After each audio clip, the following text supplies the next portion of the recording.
Welcome to Car Shopping Mistakes. I'm your host, Deshone the Auto Advisor. If you are car shopping now, or you will be in the next 3 to 6 months, type me in the comments. Let us know where you're at so that we can make sure that you have the advice you need to make the best car deal you've ever made and not be spending more than 30 minutes in car dealerships. The name of the game with great deals is to not be spending time in dealerships. The more time you're spending in dealerships, the worse deal you're getting. The worst deal you're getting. Valencia, good to see you. Valencia World says she's shopping. If you're shopping now or you will be in the next 3 to 6 months, type me in the comments and let me know. Now, for those of you who are not shopping right now, you still may hang around for the next hour, learn something, because you're going to see a lot of people ask questions that you will ask or you would have when you go start shopping. So what typically happens if you hang out here enough, somebody's going to ask the same question that you would have asked, and you can get your answers that way. So welcome to Truth. Good to see you. Let me hop on over to Instagram and actually pop in over there.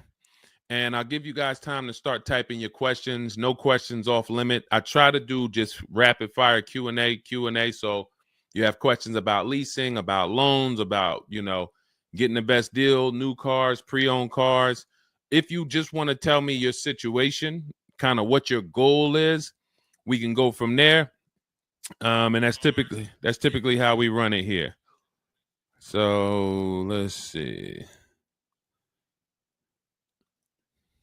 I'll give you guys time to start typing. Once we get the first couple questions coming in, Dolan will start to bring them into the show. And we'll go from there. All right, I'm just sharing the show. Shout out to the sharers. And before we even start with the questions, I want to talk about the mistakes that I see people making. Let's really start out with the mistake of this leasing versus buying. I'm so happy that over the last 3 years, who was taught never lease a car? You were taught or you heard never lease a car. I could not be more happy that we have been helping people get their first lease for the last 3 and 4 years. The financial advice we've been listening to concerning leasing has cost us thousands of dollars. I was going to lease a car next week. As long as you get 5 offers, cool money. As long as you get at least 5 offers, you're good. See, people are out there paying. There's a couple ways that you can get a car. You can buy it new, you can buy it pre-owned, or you can lease it new. When you lease a car, you're leasing it brand new. So if you look at the financial parameters, you ask yourself, if I buy a new car, how much will it cost me? Now, I want you to use this rule. Every $5,000 is about how much per month. This is not for the new people. If you're new here, type the number 1. Let me know you're new. You've never been on the show. I don't expect you to have the answer to this question. But if you've heard this before, then every $5,000 is about how much on a car payment. You may have seen this in my video. You might have seen this on a show. This is a principle we teach. I want you to lock this into your head forever. Let's see if anybody knows. Or we got a bunch of new people. Michelle's new. I see you. Cool Money's new. DJ Furious. Okay, I see you. Sandra Bonds on Facebook. You're new. Okay, a lot of new people checking in. We're live on YouTube, Facebook, Instagram, and TikTok. So if none of you know, I want you to remember this. Every $5,000 is about $100 per month. Good to see you, Digby, on TikTok. Every $5,000 is about $100 per month. So how do we turn that into a real budget? You look at a car, $30,000 divided by 5,000. You're going to see that's about 600. Well, that is 600. So when you see that a $30,000 car to purchase is $600, if you borrowed that money, now you know about how much that car is going to cost, about how much $600 a month will get you if you purchase. Now, if you lease, $600 a month, depending on the lease deal, could get you a $50,000 car. So we're driving. So if your budget is $600 per month, then you have a couple ways that you can get a car. You can go find a $30,000 new car, no money down. You're at about $600 on a 5-year loan. You can go find a $30,000 used car.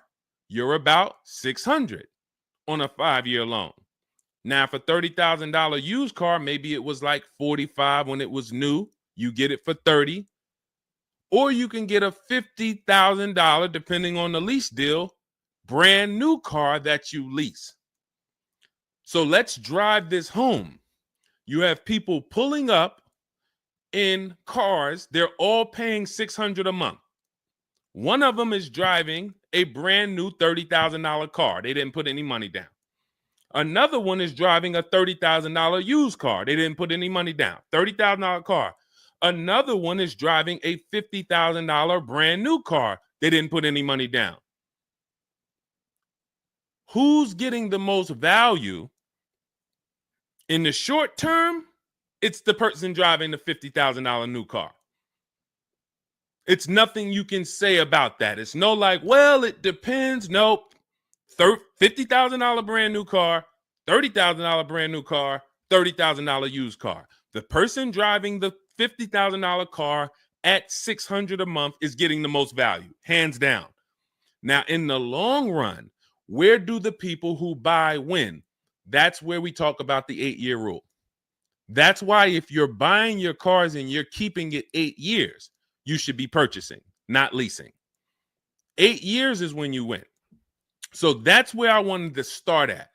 Let's start, like, tear down this bad information you've heard and you've believed about leasing.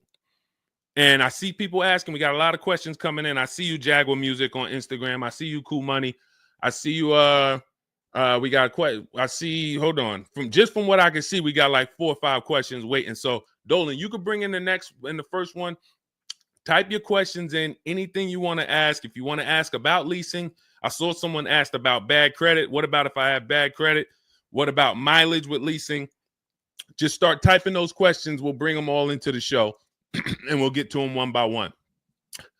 Is that true for someone that went into bankruptcy? Okay, so if you came out of bankruptcy, your goal should be to rebuild your credit as quick as possible.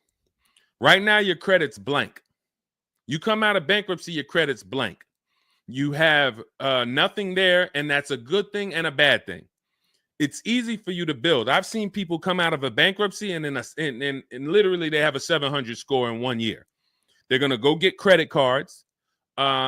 Just like if you're 18. If you're 18, you go get credit cards, you don't use them. Pay $15 gas, or you don't have a car yet. You pay $15, $20 a month for something, pay it off. You're going to have a 700 credit score. The more you don't use your credit, the more credit they give you. So when they see that you have the credit, $500 credit card, $1,000 credit card, you're not using it, credit score is high because your utilization is low. So that's what you should be doing. You cannot come out of a bankruptcy, just wipe your credit, and then go into the dealership and be like, okay, now I can get a car. You have no credit history. So the first goal should be, let me rebuild my credit as quick as possible, and you can do this quick. You can do this quick. Follow Shonda Martin. Some of you know Shonda Martin. She's on pretty much every platform we're on right now, and she's Road to 750 plus. Now you got to let me know. Can you wait and build your credit for 3 to 6 months? Can you start to get some type of credit history? Or are you in need of a car right now? In which case you have to get a car with bad credit or no credit. Because if you don't have anything on your history, that's technically no credit, which is bad credit. So, okay, you need something ASAP. Okay, so what you should be doing, and again, if you don't have good credit right now, you should be buying the smallest car you can with the lowest payment. I got into the car business 2006. I was 22. I've been in and around the car business since then. So what is that? Almost 20 years now? The mistakes come from 2 things. You don't know what to do. A lot of the stuff I'm going to say, oh, I didn't know I could sell a lease, Deshone. Oh, I didn't even know I could sell a car if I don't have the title. It's not paid off yet. I thought I had to pay it off to sell it. Deshone, I didn't know every dealer, every, Toyota dealer has a different price. I thought they were all the same price, like the Apple store. All of that is you didn't know. Oh, I didn't know about leasing. I thought it was this. I thought it was that. I had misconceptions. All of this stuff has cost you thousands of dollars. That's you not knowing. The other problem is you know and you don't do, because now I'm going to make sure you know. So once you know, it's your obligation, or it's up to you if you're going to do. So if I have bad credit, I'm looking to rebuild my credit. I need a car right now. First thing I'm doing is asking myself, in my book, Cars from Home, first step is how many years you're going to keep the car. Because we need to determine, are you going to lease or you're going to buy? Are you going to lease or you're going to buy? You don't determine that based on how many miles you drive or, it's the 8-year rule. Are you going to keep the next car 8 years? Who keeps their cars more than 8 years? Type K. Because you're buying what we call keepers. If you're a keeper, Deshone, every car I buy, I'm keeping this thing 8, 10 years, 12 years.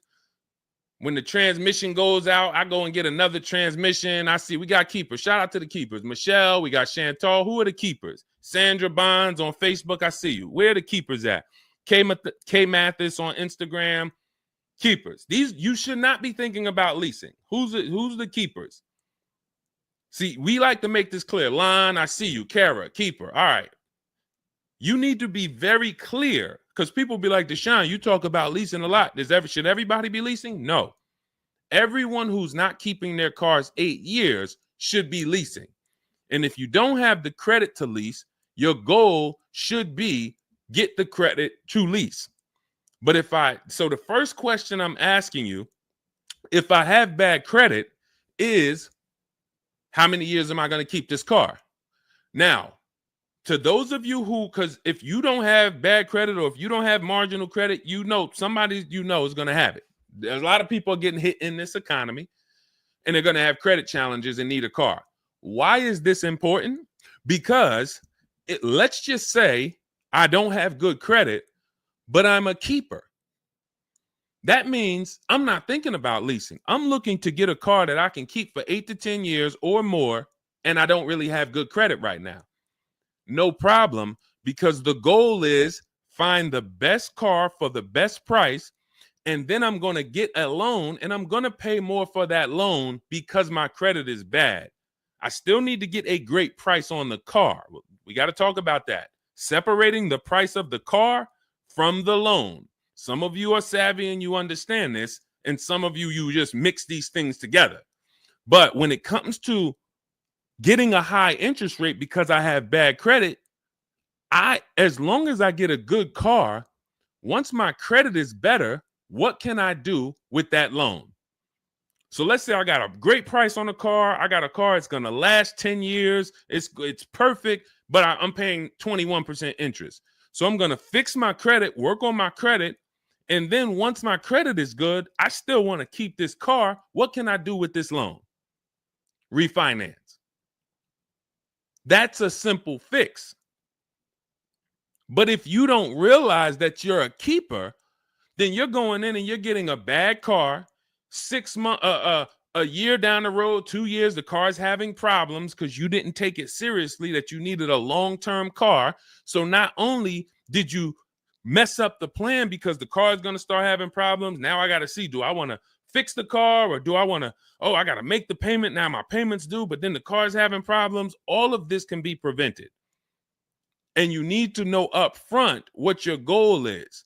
But if your goal is to lease, Deshone, I'm not keeping cars 8 years and I don't have good credit, you should be buying the smallest inexpensive car you can that you can get a loan on. $10,000 car, go drive it for 2 years, make your payments, and then switch into a lease. If you're driving a car, if you're buying a car to keep, then you can go and get a nice car, get the most car you can afford comfortably. You're going to have a high interest rate, and then you refinance that car when you actually get, your credit up. So this is all in my book.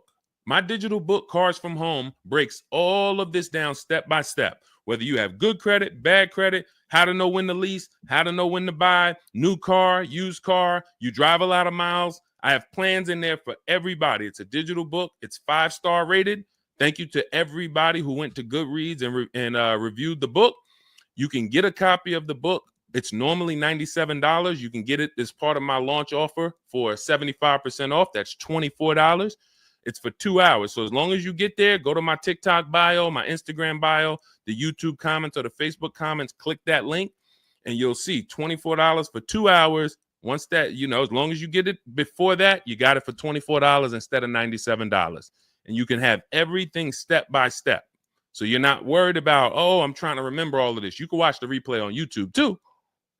But all of this is everything I'm teaching is part of a plan. It's not me winging it. This all comes out of my book.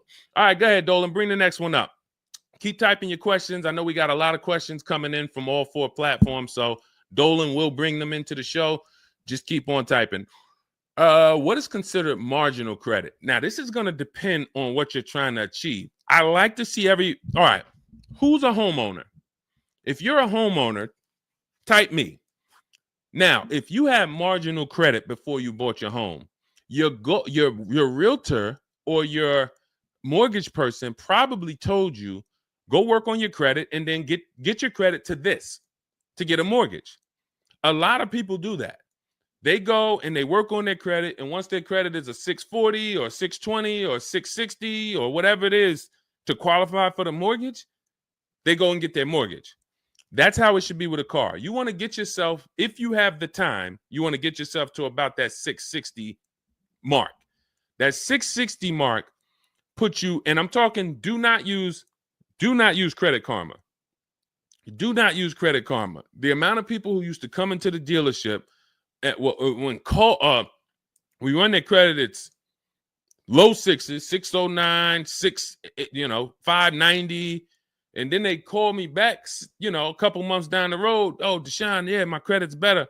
And then we come in and they're like, yeah, I think it's up to about a 660, 680 now. And then we pull it and it's a 620, 630.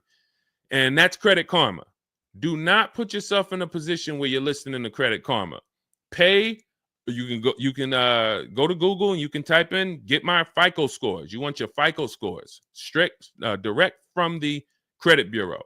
If you don't subscribe to a thing that gives you it before you go and make a purchase, you want to know what your FICO score is, not what a Credit Karma score is. But if you have the time, you want to try to get your FICO scores all above the 660, 670 mark.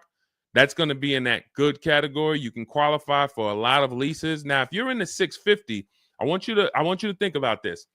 I have something I teach called credit and when it comes to profiles, leasing and credit.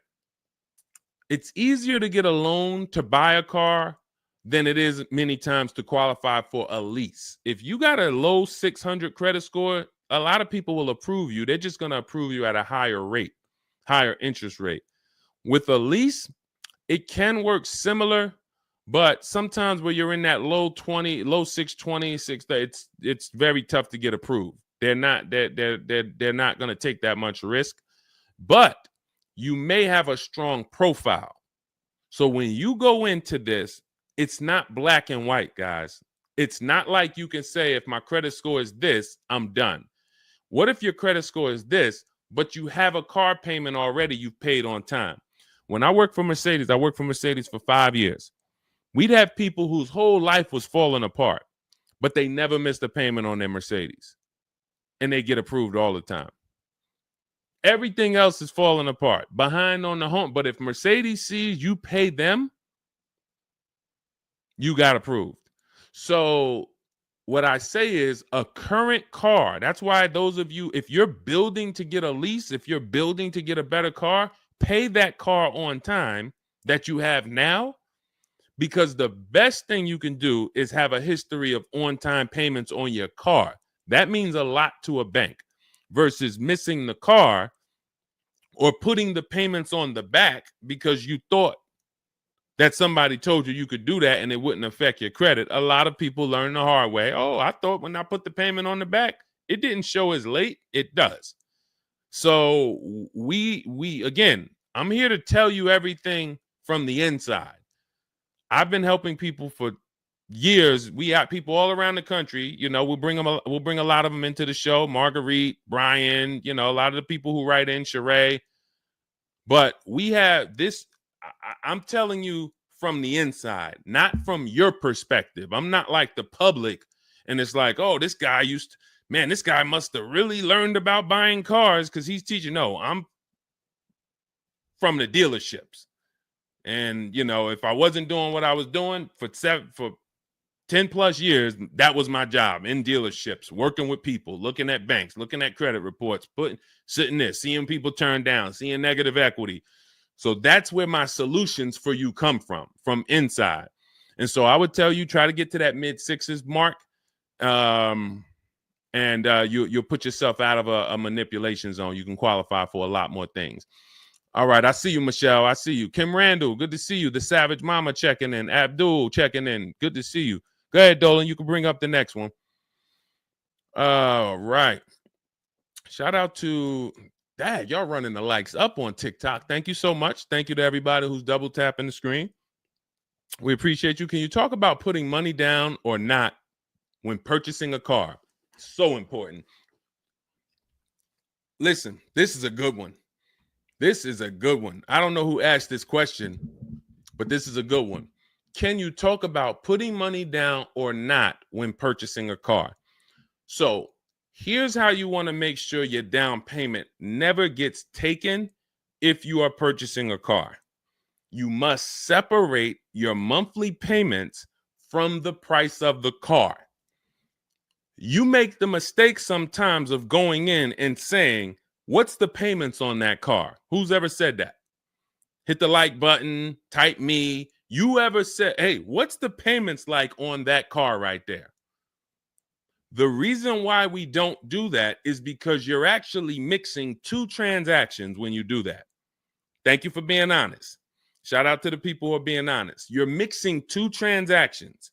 You're looking at the price of the car and you're looking at the loan details, which equate to your monthly payment.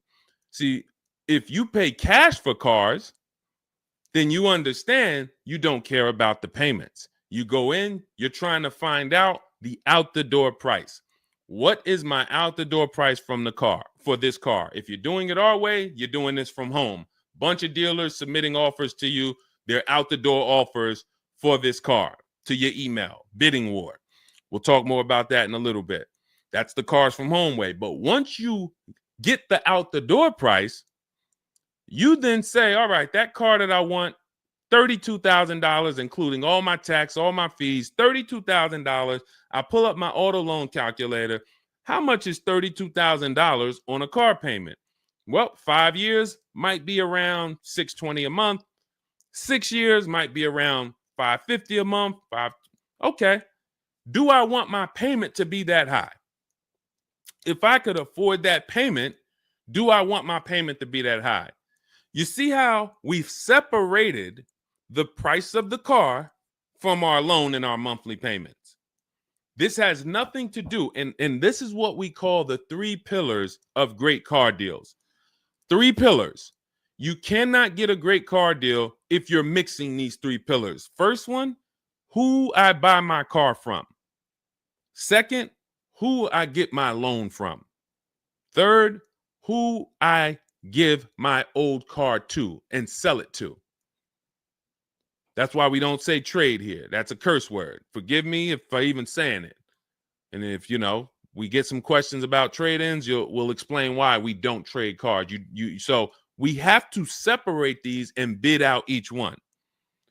You have so many online tools at your disposal that you just don't know how to use yet when it comes to your cars. You know how to use Amazon to go buy a TV. You know how to get a subscription to YouTube. You got a ton of online tools you know how to use. Shazam, what's that song? Shazam it. But the online tools about car buying, you just don't know how to use them. That's where I come in. Our entire system is showing you websites that do this, tools that do that. And so we can make sure that we're getting the best deal. So the only way you're going to make sure you never lose your down payment is you have to separate the monthly payments from the price of the car. If you go in and say, hey, how much is that payment? The car salesman says, well, how much can you put down? Well, I don't really want to put any money down. Well, all right. If I had to, I guess I could put down like 3, 4 max though. But I'm trying to be at like $600 a month. You're working your loan out with them. That's a loan. And let me tell you how. Let me show you why you can know you shouldn't be mixing these transactions. There's big money in all of them. There's a ton of people who want to sell you a car. There's a ton of people who want to give you a loan. They don't sell cars. Let me say that one again. There's a ton of people who want to give you a loan. They don't sell cars. They want to compete for your loan. That should tell you there's a lot of money in the loan business. Then there's a ton of people who want to buy your car from you. Your car you have now. You're the one you're like, well, I just normally go trade the car in. Well, how many offers are you getting when you trade the car in? Well, I usually just get the one from whatever the dealer says he's going to pay for me. Okay. So there's a ton of people who want to buy that car from you. They don't care about selling you a car, and they don't care about giving you a loan. So when you buy a car from a dealer and you give them your old car on trade-in and you get your loan from them, you just gave them 3 transactions. You did 3 transactions with them in one. Do you see why it's impossible for you to get a great deal doing that? Type $signs if that makes sense. Who's locked in? Because I know sometimes we only got a couple people that be watching. Some people, man, you're cooking dinner and you're like, I hear you, Deshone. You're not gonna save $5,000, $10,000 like my students, and you're cooking dinner and you're just trying to listen in on the side. Look, you're not gonna get this. Look, person got a Kia $439 a month, $35,000 car. Look, save probably $6,000 off the car. Melissa, $12,000 that she got from Carvana. Let me just read something from people who are locked in, so you can, maybe this will inspire you to get locked in. All right, this is Melissa. 4 days of leasing like a boss. That's our system we follow for getting our leases. Started with a Kia Telluride as first choice. Quotes for 36 months, 15,000 miles a year. Ranged from 642 to 653. Went to a Honda Pilot. Ended up getting quotes as choice B from 616 to 713 after contacting every dealer in North Carolina. She did this from home, right from home. She got after contacting every dealer, the dealer I ended up leasing from originally quoted me 719, came back at 616 in 3 days with 0 due at signing. This is on a, where's her car at? I can't see. Hold on, 616. Oh, that one wasn't clear. All right, here, let me read this one. Thanks so much for these resources. I read the entire book last night. Already been underway trying to put my deal together. What a great book. I have my quotes together, and now I'm ready to take the next step with the calculator. Big fan of your channel and the resources. However, when we shop for 12,000 miles per year, do we adjust to 15,000? So these are people who are taking action on a plan.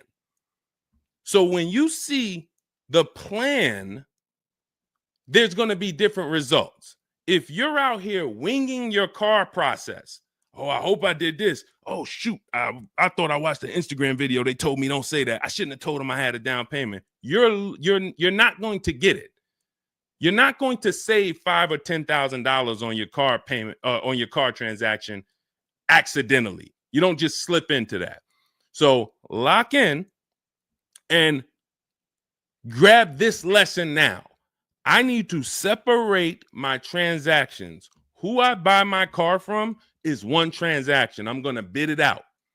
I'm going to give a bunch of people an opportunity to sell me this car.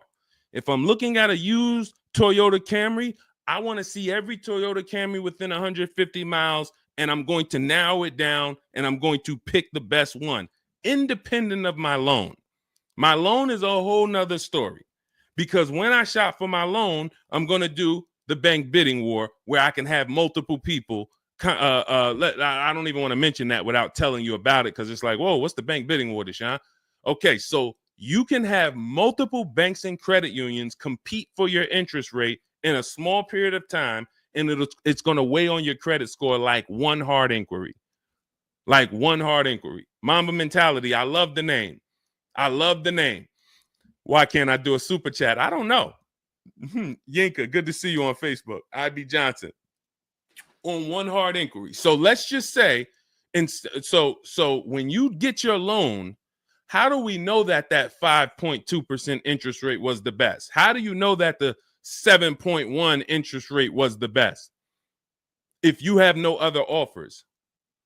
And what we've been used to is we're just going to go with our bank. We're going to go with our credit union. We're going to go with the dealer's bank. Why? We're going to make these people compete.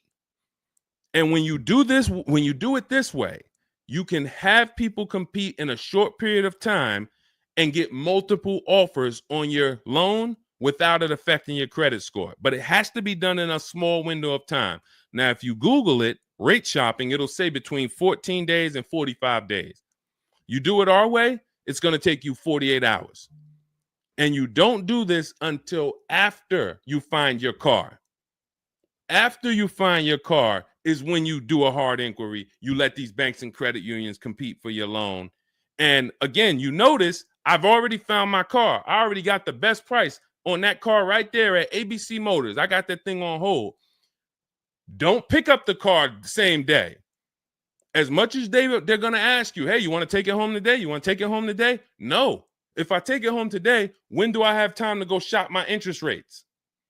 I'm not taking it home today, but let me get my buyer's order with my numbers on it. Let me go home and let me actually do my shopping for my loan and my interest from home. And then if you can actually beat that rate, it's a competition. But because you didn't know that you could let multiple banks do this in a short period of time, you're only going to your bank. You coming back with a 6.49. Well, I guess that's good. What if somebody could get you a 5.49? Do you know how much a difference between a 5.49 and a 6.49 is on a loan? Could be $1,200. This is why we're getting all the money. So again, all of this is in my book, digital book, Cars from Home. You don't have to wait for it to come in the mail. You can have it by the end of the show.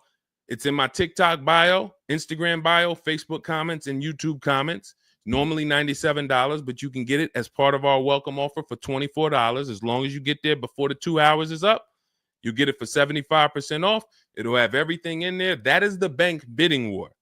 If you're not, again, before we go to the next question, if you're leaving the dealership wondering, if I was to walk up to, yo, Deshone, what's going on, man? Hey, I just got this car, man. What do you think?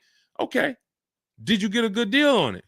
Yeah, man, I definitely got a good deal. How do you know? If you're not saying to me, yo, man, you know how many offers I saw? Man, I got about 6 offers on this car from different dealers. This was the best one. Okay, you did good. What about your loan? No, man, listen, my bank competed, credit union competed. The dealership told me none of their banks could beat what my bank gave me. Congratulations, man, you got a great deal. But if you don't have that same confidence, you did not get a great deal. And now you're driving in a $30,000 car, $50,000 car, and you don't have the confidence that you actually didn't leave thousands of dollars in these dealerships. This is crazy. And when you get mad and stop accepting it, you'll listen to what we're telling you to do. If you think you deserve that abuse, then you're going to keep doing the same thing. That's why you got to unlearn. Okay? So separate your transactions. Who I buy my car from, I'm getting multiple offers for. Who I get my loan from, I'm getting multiple offers. Who I sell my old car to, I'm getting multiple offers. And with the internet, I can do all of this right from my house. right here. All right. That's the Cars from Home way. Let's go, Dolan. All right. Keep typing your questions. I see you, Mamba Mentality. I see Mamba Mentality got a lot of questions. Samante Love, good to see you. Jay Bass, good to see you. Yep, Jay Bass. Separate transactions. Exactly. D So Chill on TikTok, good to see you. Lisa on TikTok, good to see you. Hector Ruiz, thank you, Hector Ruiz. Shout out to the sharers. Shout out to the sharers. I always got to take time to shout out the sharers. We can't do this without you. All right, how can I schedule a consultation with you? Also, does it make sense to lease a pre-owned vehicle? So let me answer the bigger part of the question first. Most leases are going to be brand new. There's only been a few manufacturers that have tried to do a pre-owned lease program. Lexus tried it. BMW's tried it. And there's certain brands that can technically lease a used car. The reason why I don't like it is because it's not enough of a wide stream. It's not enough of a mainstream program to create competition. And if you can't create competition, then you don't know if you're getting a good deal. If you walk in to lease a brand new car and you're walking in and again, we don't do this. We never sit down in a dealership. We're there to test drive only. We're never talking numbers. But if you are doing it the old way, you're going to go in and then you're going to get a bad lease deal presented to you. And they'll say, well, I could lease you this 3-year-old one and it'll save you like $150 a month. How do I know that's a good deal? It might be affordable. And sometimes you confuse affordable with a good deal. It's not a good deal because you could afford it. I want to let that sink in. We confuse, you know how many people I watch get a horrible deal, but they go home and they're like, yo, man, they got me to my payment. Bad credit usually. A lot of people with bad credit will brag about yo, man, you got to go see Joe, man. Why do we need to go see Joe? Man, he got me in a car. Nobody else could. All right, let's look at the numbers. Dag, you're paying 24% interest. You know this is an 8-year loan? You know this is an 8-year loan. Oh, nah. I just, listen, man, Joe, you sending all your friends to Joe. Oh, look, and this car has 70,000 miles on it. You paid $28,000 for it? See, because they got you to a payment you could afford. So you thought, good deal. Now, I go into a Bentley dealership right now. Bentley's $300,000. And they say to me, we'll give you this Bentley for $150,000. So they give me somebody offers to give me a $300,000 Bentley for $150,000. 50% off. We're going out of business. Take it. Can I afford it? No. Is it a good deal, though? Is it a good deal?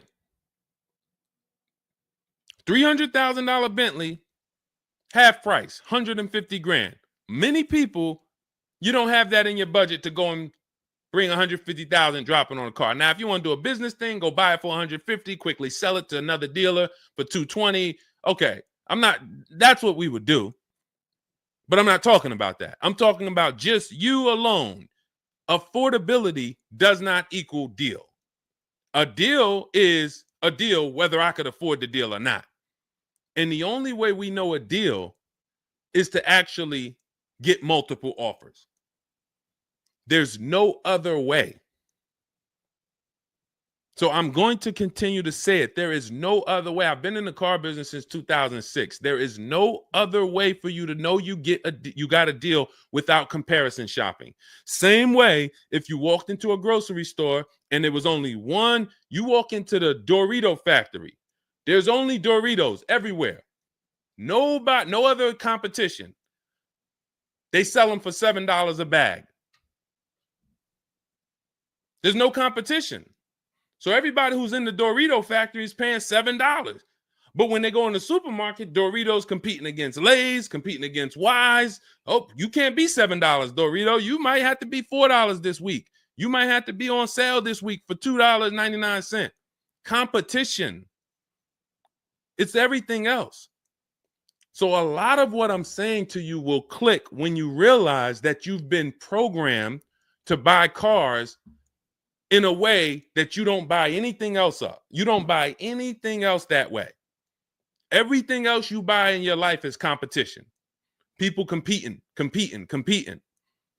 Everything else only with cars, we look at one offer. So that's why when you come home, start to look at the whole market, you're going to love this. You're going to be like, man, I don't know how I didn't start doing this before.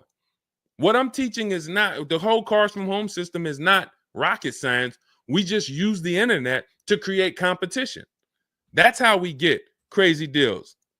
That's how you see Alex graduated, was able to get a new lease for my partner, sold his old car to Carvana, bid that out. Notice he didn't trade it. He didn't say I traded in my car. I sold my old lease to Carvana, old 3,500. He got 14. That was his highest bid. Went test driving, got a 2025 Hyundai Tucson, got a 1.3% lease deal, no money down, $42,500 car, $580 a month, and that's a 1.3% lease. Now, $42,500, guys, would normally be, with no money down, about $800 a month. Maybe about $825 for 5 years. He's paying $580. So when we talk about leasing keeps thousands of dollars per year in your pocket versus purchasing. Thousands of dollars, not hundreds of dollars per month, but thousands of dollars per year. So to answer your last question, I don't do consultations. We have 3 ways we help the public: through my book, through our Shop with Deshone program. A lot of these people that you're seeing me share, they've either got my book or they're in our Shop with Deshone program. Just Ralph, Jen, Stormy. Just wanted to let you know that your package worked. $48,000 MSRP, no money down. She's paying $622 a month. That's normally a $900 payment. Marie, some of you know Marie from some of our other shows. We talked about her. Just wanted to reach out. Thank you. She used the book, saved over $13,000 off of her Mercedes, got her payment to be hundreds lower per month, maintenance included. Just wanted to say thank you. She got a 2025 GLC Coupe. Some people have this same car. You're looking at this car. You're like, hold on, Deshone, I got that same car. Did you get $13,000 off? Did you get $13,000 off? This is when we got to say to ourselves, whoa, what's happening that Marie got $13,000 off? I thought I did okay. I got $4,000 off. You see how dangerous it is when you don't get multiple offers? You thought, man, I negotiated, man. I was in that dealer for about 5 hours, man, to get that $4,000 off. Marie never went into a dealership and she got $13,000 off. So you just made a $9,000 mistake. So you could either change your behavior, go grab my digital book, Cars from Home, learn the same thing, use the same strategy step by step that Marie just used, and you could eliminate you making these types of mistakes, or you can continue to do what the car business wants you to do. So in my digital book, you have everything. That's why it's called 7 Steps to Saving Time, Money, and Avoiding Dealerships. It's in my TikTok bio, my Instagram bio, YouTube comments, Facebook comments. You can get 75% off for the next 2 hours. So you won't pay the normal $97. You get it for $24 if you get there before the welcome offer expires. And that's a digital book. It'll be in your inbox by the time we end the show. You'll have all these strategies to use for you, your family, your spouse, your kids, to make sure every transaction you're winning. You're leaving no money on the table. All right. So yes, I don't do, and you'll see in our Cars from Home toolkit in my bio, we do have a program where we shop for people around the country. In fact, before we go to the next question, let me show you what you'll be able to do. But in our case, we do this for clients. So you get in where you fit in. I don't tell you. It's like if I put a buffet in front of you, everything gets you full. You get the book, you're there. You come into shop with Deshone, we do it together. You watch our video checklist. You have coaching calls, we have Zoom calls, we have a private Facebook group. You get to your goal. Or you can, if you qualify, you got to have the credit. You got to be shopping for a new car. You can look into our Done For You program. You can book a call with our team. But here's an example of how big of a margin these offers. I want to show you the difference between some offers here, because some of you don't really see it. Hold on. I got to label these better for our next show. Okay, here's an example. So we can see here for this particular car, the payments ran, all of the car itself is $64,000. We're shopping for a Genesis. This particular month on this particular car, the payments range. Y'all ready? We got 6 offers on this car. The payments range from, well, I'm just read them to you. $973, $899, $1,102, $1,066, $921, $913. Now this is initial payments. Why is there a $200 difference in these initial payments? This is why you never want to take people's first offer, because the initial payments are going to be high. But even in the initial negotiations, why is it, Deshone? Wait, all of these cars are the same price. Why is one dealer at $1,050 and another dealer's at $899? Because they're criminals. So what do you think you're doing if you just walk into a dealership and say, let me give this dealer a shot at negotiating? If you're negotiating with the dealer that's at $1,050 or $950 or $975, where are you going? And the goal is to have that dealer. This is why when these dealers come, when they come down $100, you think, oh, I had to win. Man, they just came down $100 per month. They started out, they were at $590, and now we're at $490. This has to be a good deal. Well, how do we know that they weren't supposed to start at $490 and end up at $390? If this is clicking for you, type a $, because this is clicking for some of you. Those of you who are locked in, this is why it has to be a mentality change. I'm pulling back the curtain so you can see that, Deshone, it's been feeling like when I go to buy a car, it's a mental game. I drive off and I'm kind of happy, but then I don't really have the peace. I don't really feel like I did good. I'm kind of hoping I did okay, right? That's you, right? So I'm telling you that your gut has not been lying to you. I see you, P. Honda Fundamental Salon. Good to see you. Got my book. Use it and win. So your gut is not lying to you. I'm just the one from the inside coming to tell you that you closing your eyes and hoping things go well is not working. It's not going well for you. If you looked at other people, they're doing better. If you looked at people with strategy, they're getting cars for $200 a month less than you. They're getting $5,000 off less than you. They're leaving knowing that they got the best deal because they saw so many offers. You're hoping, and that hope is not leading to that. Hope is a bad strategy. So what you want to do is you want to change your mindset and realize that the dealer's whole goal is to keep you from shopping. If you burn that into your head about the car business, the entire goal of every dealership is to keep me from shopping their competition. And if you know that, then you're not going to go into the dealership. You're going to say, all right, how can I be at home and do this from home? Again, that's all in my book. But even if you want to make calls, there's some people, you've been on to this since 4 years ago, 10 years ago. You're like, Deshone, man, I knew, man, I don't go into those dealerships. I call around, I'm going to get me a bunch of offers. And by the time I get there, that's when I'm picking up my car. You've been on to this truth for a long time. Some of you, I'm not telling anything new. Some of you, you're like, whoa, I didn't know that really. I thought that it was all about going in and just negotiating. No, because 80% of dealers are never going to give you what we call a below market deal because they got too many other people walking in that's willing to pay a higher price. So you have to find the dealer who is going to give you that low payment out of the whole market. That's why this is a bidding war. And when you start to do this, you're going to be like, yo, why does it seem like this is kind of fun now? I kind of enjoy this. Is like a game. And you're the prize.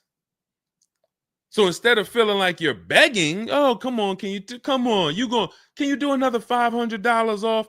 Come on, man. I'm only asking. Get me from $520 to $499, man. You're begging. So instead of begging, you got people now competing for you. Whole different story. That's what we want. That's the transformation we want for you today. All right, let's go. Dolan, next question. All right, Fundamental Salon, I see you. I see you, Jay Bass. I see you, Randall Pine Straw. You got the number 3 gifted badge. Thank you. Y'all lighting up the lights on TikTok. Thank you so much. Monica 9300, BKS Aggie, Timothy Garces, Drew Saberton reposted the broadcast. Thank you so much. Shout out to everybody sharing this. What about military personnel? What's the question? Just rewrite that question because I don't know. What's the question? I know what about military personnel. I don't know. Are you asking about military rebates? I don't know. So just kind of give me a full question, and then I'll be able to give you a better answer. Hello, I'm planning on purchasing a 2025 Escalade. Any negotiation between the MSRP and the invoice? Of course. Now, if you walk into a dealer and you say something like that, what is the dealer going to say? So let me ask everybody who's watching. We're live on Facebook, TikTok, Instagram, and YouTube. If this person casually walked into the dealer and said, hey, is there any negotiation between the MSRP and the invoice? What do we think a smart dealer is going to say? Not an honest dealer, a smart one. Thank you, Sassy. No. No. And you know what's crazy? They're going to say it in a way that makes you believe it. So if I put my car salesman hat on and I switched it to kind of for myself, this is what it would sound like. Or is there any negotiation between MSRP and invoice? Not really. On these cars, I mean, we don't even have a lot of them. A lot of people are trying to get them now because the tariffs are about to hit. And even though this is an American-made car, some of these parts, they're produced in Mexico. So there's not, we really like to, a lot of dealers are selling them over MSRP. In 10 seconds, I just took you to, whoa, but can I get MSRP though? See, that's why I'm never training you to go in and negotiate with people that negotiate every day, 3 times a day for the last 10 years. You're just not going to be a match. You might negotiate office furniture. Yo, Deshone, I do office furniture. A car salesman couldn't come in and negotiate with you on office furniture. But you can't go into a car sale and negotiate with car salesmen because, again, the psychology, we just know every question to ask, everything to say. It's a mind. And so some people use it for good and some people use it for evil. And so how do we find out what the discount is on the Escalade? We talk to multiple Cadillac dealers. Now, if you're doing it our way, in my book, I have scripts that I wrote for you. It's all by email. So there's a reason that people can actually go in, use this book, use these scripts, and come out with great deals. This is Trey. Trey got 3 cars using our system. He said, my son was in the market in 2025. He just got a 2025 Blazer. He said, I started sending emails in the wee hours of Tuesday morning. So those are email scripts that I wrote. They're in my book. You have access to them when you get my book. You're using all my scripts. We're not talking. We're not doing any of this by mouth and saying, oh, I got to remember What did Deshone say? Don't, oh, I didn't want to say that. None of that. There's no room to make a mistake. We're just typing, copying, and pasting. He says, emailed 25 to 30 dealerships, got 8 offers, closed the deal in 2 days. 2 days. So some of you, you're like, Deshone, I need a car in like 2 weeks. No problem. Trey got his in 2 days. So once you start this process of engaging with the dealers, you'll get a car in 3-4 days if you're slow, because that's the way it's set up. So he gets a $56,000 car. He closed the lease at $560 a month on this Blazer electric vehicle. $560 a month, first month's payment due at signing. That is a $56,000 car. And he's gotten 3 cars. He said his first one with our system was 2.5 years ago. He leased another vehicle for his daughter last October, and now he just got his son's lease. 1.5% lease, a 1.33% lease for his daughter, and a 1% lease for his son. So if you're doing it our way, you're sitting at home, you're getting multiple Cadillac dealers to compete by email, and then you're going to see, oh, this one's going to take off $2,000. This one's going to take off $5,000. These 4 are taking off nothing. This one, he's charging $3,000 over the list price. Oh, here's the winner. They're taking off $5,000. That's the best offer. Now, sometimes you get a deal like Sean, and we never know when the bottom is. And let's take this Genesis. Perfect example. This is a 2025 Genesis GV80. As you can see right here in writing, if you're on TikTok, you can't see, but if you're on Facebook, YouTube, or Instagram, you can see. You can see, let me just take that comment down real quick, Dolan, so I can show the discount at the bottom of that sheet, please. Just snatch that just for 1 second. Look at that. $8,469 off retail price. Brand new 2025. Okay, you can put it back up, Dolan. Thank you.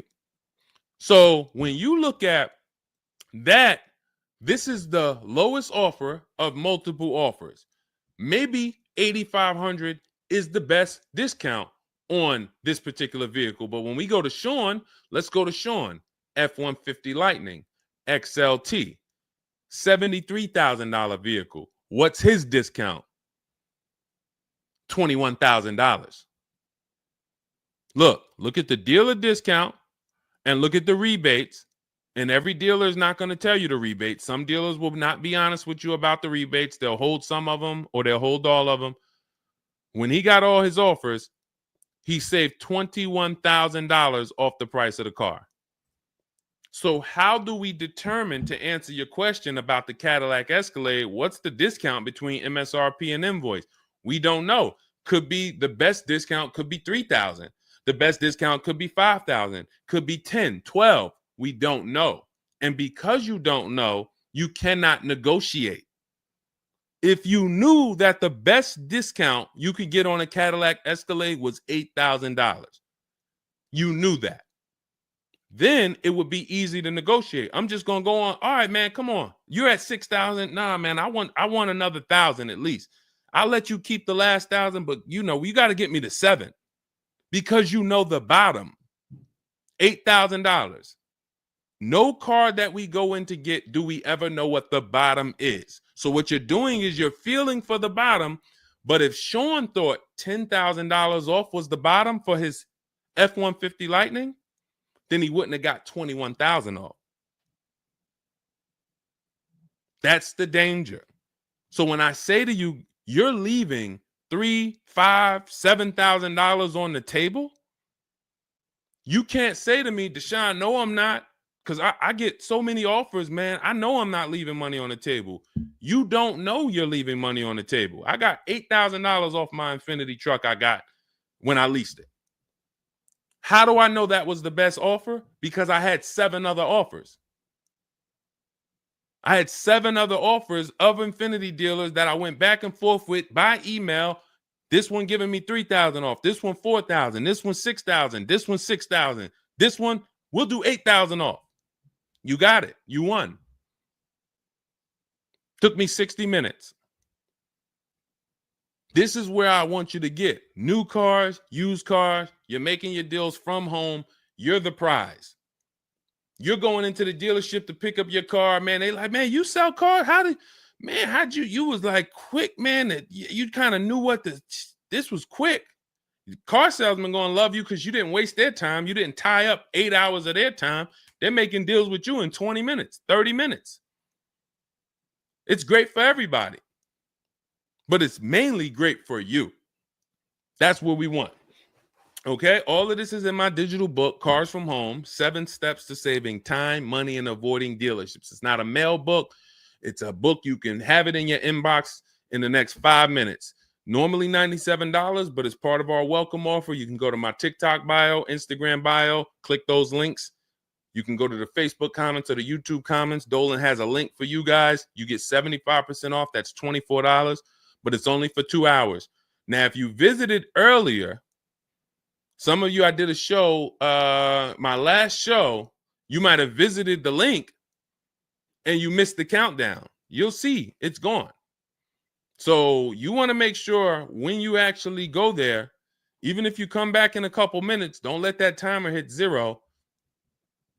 Book's still worth $97. You saw Marie, she saved $13,000. So I think if Marie, if she was on the show, she would say, look, even if you missed the $24, get that book. Save me $13,000 off my price. All right. Corey Duncan, I'm just catching your comment on TikTok. Look, it works, y'all. I promise. Leased a car back in April after using his book. Got the best deal. You see what I'm saying? Like, and this is all over. It's too many people for me to pay. When I tell y'all, like, it's too many people. I pride myself on not can Deshone get great deals. Obviously, you guys know if I could sit on here and answer your questions for an hour and a half, clearly, I've been in the car business since 2006. Clearly, Deshone can get great deals. But can other people? That's why I'm showing you other people. That's why I'm showing you Benita. That's why I'm showing you Kimberly got 20 grand off her Maserati when she got it. Zafrina got 2 cars. She got a car last year, got her Jeep Grand Cherokee, $66,000 car. She got it for $579 a month. And then she just got another car that she posted 2026. Not even a 2025. 2026s. They ain't even out yet. She got a Kia or just came out recently. Kia EV6, $76,000 vehicle. She got it for $742 a month. She leased it. Now let me just do some math for you real quick on how crazy a deal that is that Zafrina got on her second car. The first one's crazy too. They're both crazy. But let me just, here's how we judge a lease. We judge a lease by how much we're paying and how much car we get to drive for that payment. So the reason I created the 1.5% rule is for you to know you're paying too much money for a car you're giving back. The 1.5% rule tells us if we divide the monthly payment into the MSRP with no money down, it creates a percentage. And if that percentage is over 1.5 for 12,000 miles per year, we're paying too much. It's no value there. It's a bad value lease. Let's look at Zafrina's deal that she just got. She's paying $742 a month, and she got a $76,000 car. So let's say, go into our calculator, $742 a month, 36 months. That equals $26,700. That includes taxes, everything. That is how much she's giving them for 3 years to drive this car. $26,700. It's a $76,000 car. You don't have to be a mathematician to know that if you walked into a showroom and you saw a $76,000 car, once taxes and fees and everything were on top, it's over 80 grand. And you could drive that car for 3 years for $26,000 and you give it back to them. We don't have to, we can imagine how much value that is. So that's how we judge a lease. And the more I pay, the more I have to look at, okay, is this a good lease deal? Is it a great lease deal? Is it a steal? Zafrina got a steal. Anything 1% or lower, it's a steal. From 1% to 1.5%, that's a good deal. Well, let's say from 1% to 1.25, great deal, great value. And then from 1.25 to 1.5, good lease deal. So it's good, great, and a steal. Any of those is good. It depends on the vehicle, and it depends on how well you get offers, because different vehicles have different lease programs. But once we get, you don't walk into a dealership and say, hey, get me to 1.25 or get me to 1. You don't do that. You got to see what the best offer gets you. But this is where you want to be at. Empowered shopping. Okay. Thanks, Randall. I'm working on my lease deal now from the book. Way to go. Way to go. All right, Dolan, go ahead. Pull up the next one. I'm going to take a sip of water. I see we still got a lot of questions to get to. Let's go.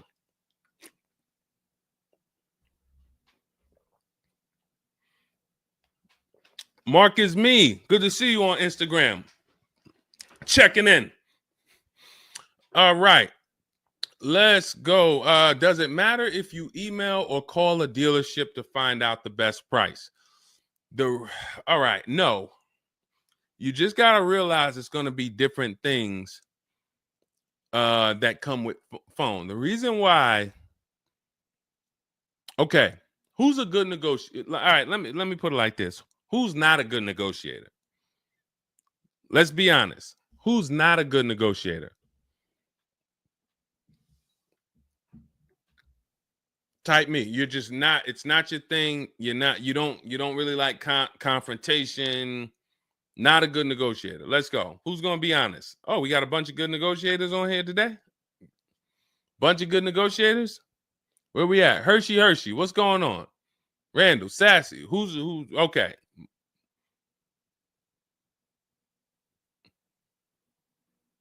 Okay.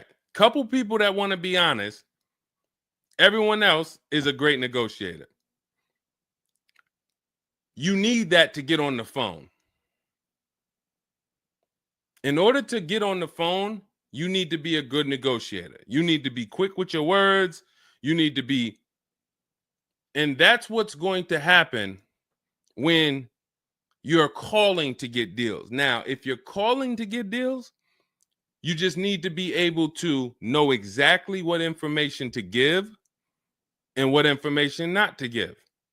So let's just say you call in and you're trying to get an offer, and somebody says, "Hey, wait, I need your credit."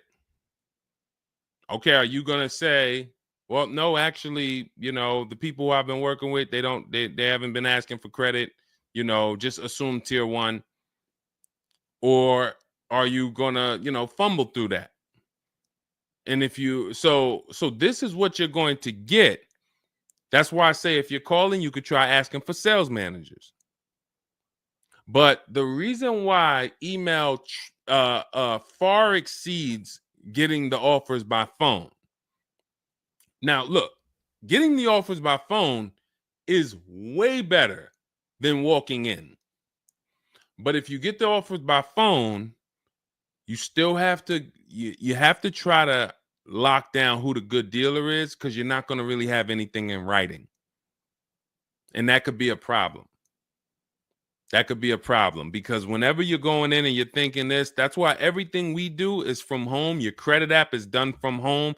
If I'm talking to somebody on the phone and I feel like I done talked to maybe 8 dealers, I got 5 offers, and one guy, Matt over at, that dealership it feel like he's being honest. He's giving me the offer. He told me this is what your payment's going to be. It includes taxes. It includes everything. Or this is what I'll sell you the car for out the door. Okay, I'm doing the credit app online because I want all of that firmed up before I get there. I have a video we're going to put out soon about a dealer who we just experienced this shopping for a client, where the dealer put something in writing. And then when we did the credit app, or the client did the credit app, changed the offer. So when they changed the offer, that means they didn't want to do that offer to begin with. Oh, no, they didn't change the offer. They said the car was sold.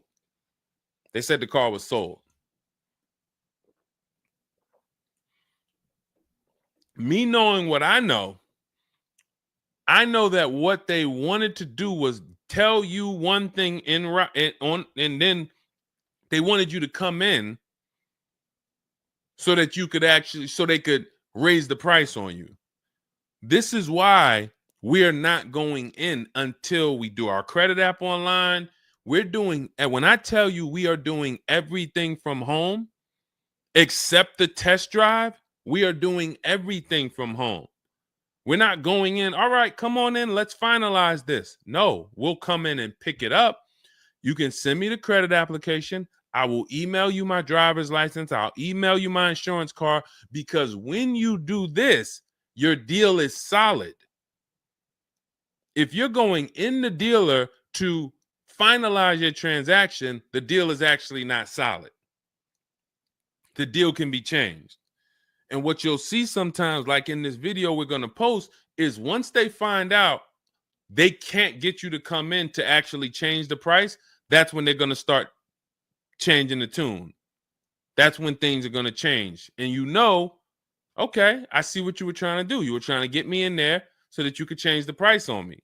So that's why email is really the gospel when it comes to us. And another thing, you don't have to talk to anybody. You don't have to remember what you're going to say. What's up, Robert Ishel? You don't have to remember what you're going to say. You don't have to worry about saying the wrong thing. When you're doing this by email, especially when you're using our stuff, if you have my book, my digital book, everything's in there. The scripts are in there. When they say, when can you come in? We have a script. When they say, hey, we only give quotes on for people who are in here, we have a script. When they say, hey, I don't have this car, but I might be able to get it for you. Are you open to that? We have a script for that.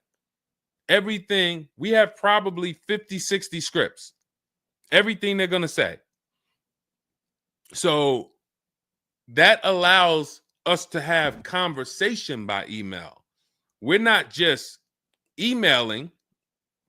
We're having, Marcus Me asked, I see a question about warranties. I got you. Hang on. Mark, we're not just emailing. We're having conversations by email.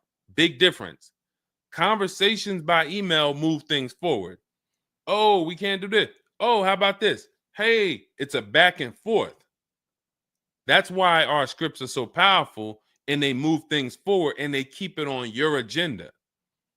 So again, myself, I could do it either way. If I was doing one car deal, I could call around. I'll ask for sales managers. I'll talk to the sales manager. I'll try to get a car deal done. But it's the transferring of information, and this doesn't work on a used car. So this only works on new cars. So if I was buying a used car, it's a whole different system. But another reason this isn't effective. What's up, Smitty? Hopping in on TikTok. Another reason that's not effective.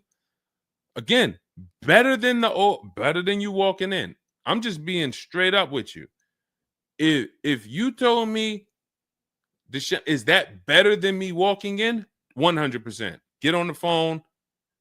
You will do way better on the phone than walking in. But compared to email, you ask me like email or phone, which one's better? Email crushes it because I can have conversations quicker. I have stuff in writing. I don't have to worry about not having something in writing, and I show up and I thought that it was this and then it's that, and then it's nothing I need to remember. Yeah, I think that's enough. I think that's enough. So again, in my book is all the scripts. And without you knowing what to say when they say this, then the conversation is going to move slower and you'll be typing everything manually. What should I say to them? All right, what should I say to this? When they say, "Oh, can I have your full address?" Okay. These are the things that you want to know how to respond to. Okay? All of that is in my book.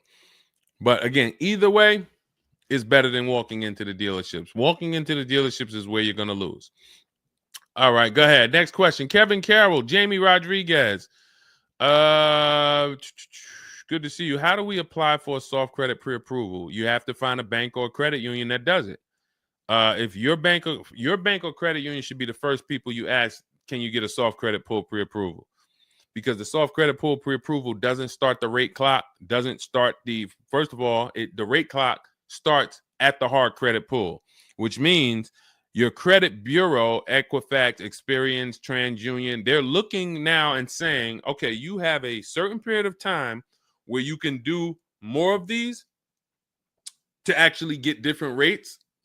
But once that period of time closes, we're going to update your credit score.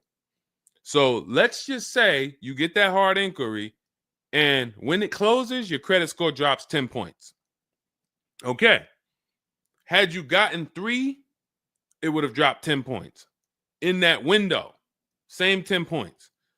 But if you let the window close, then you go and get another hard pull. When the next window closes, it's another 10 points.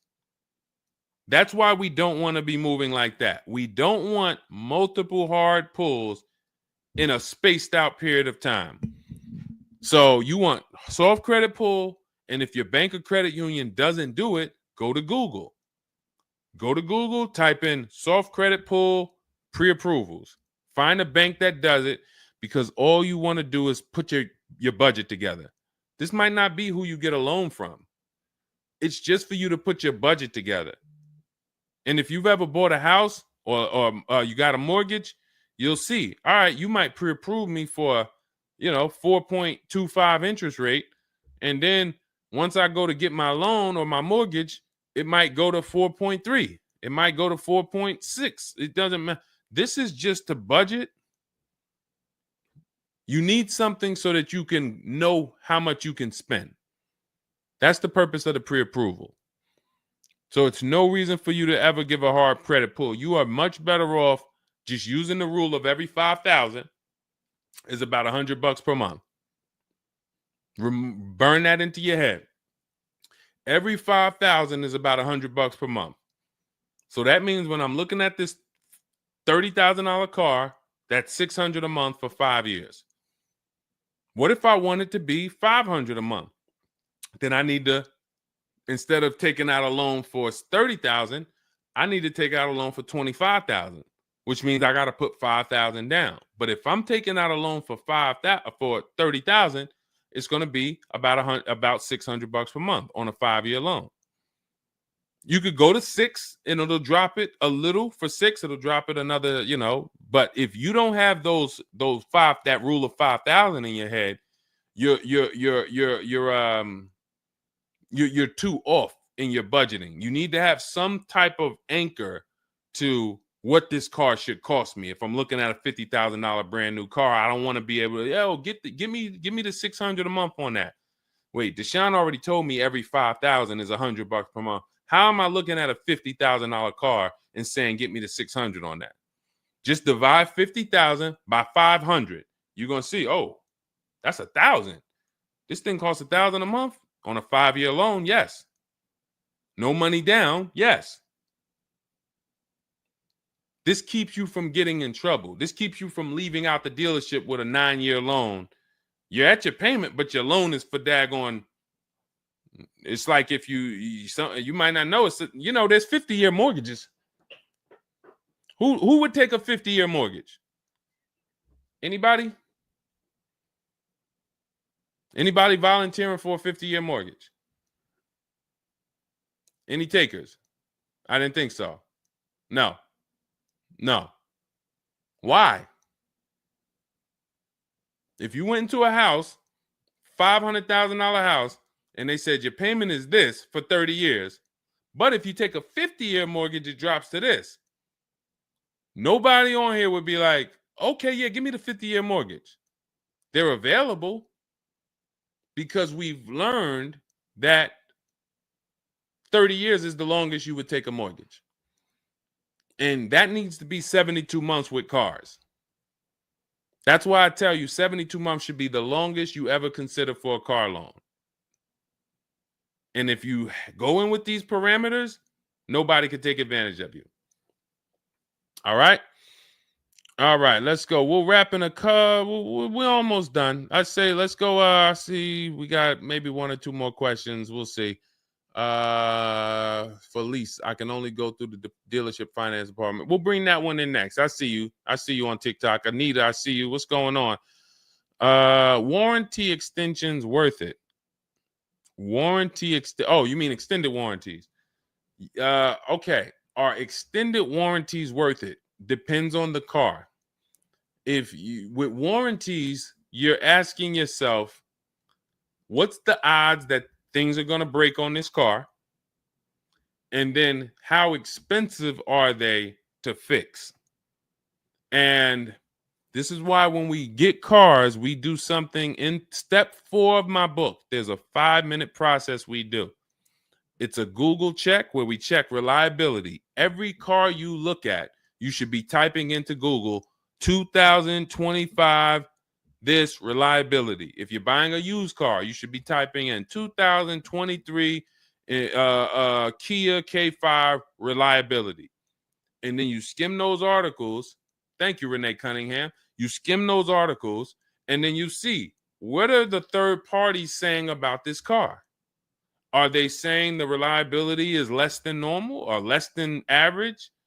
There's tons of people who were in love with a car, and then they do this 5-minute exercise and they see owners are reporting electrical issues with the car, software problems with the car. Owners are complaining about the infotainment system in the car. So this is this is what we call bad DNA. This is not something that when we buy used cars, you'll see in my book and you'll hear me talk about on the show, we screen down used cars with title history, service records, accident history. That's how we make sure it's a quality used car. Title, service records, accident history. But you could put all those things together, and if you got a car with bad DNA, it has electrical problems, none of that will fix it. So, Deshone, I did that whole search you told me, man. I did everything. I narrowed it down. I got a good car. I got the best price. But, man, the car is giving me problems. You skipped step 4. You didn't do that Google search I told you to do, right? No, I didn't, man. I didn't do it, man. I skipped that. That right there, now you got a great deal on a bad car. So the things I'm telling you to do take 5 minutes. Nothing that I have talked about on this stream takes 2 hours or 1 hour or 45 minutes. Shoot, I have my car in 60 minutes. I do the whole process in 60 minutes. So not one thing I have told you takes more than 15 to 20 minutes at a time. So this is a 5-minute exercise concerning this question somebody asks, are extended warranties worth it?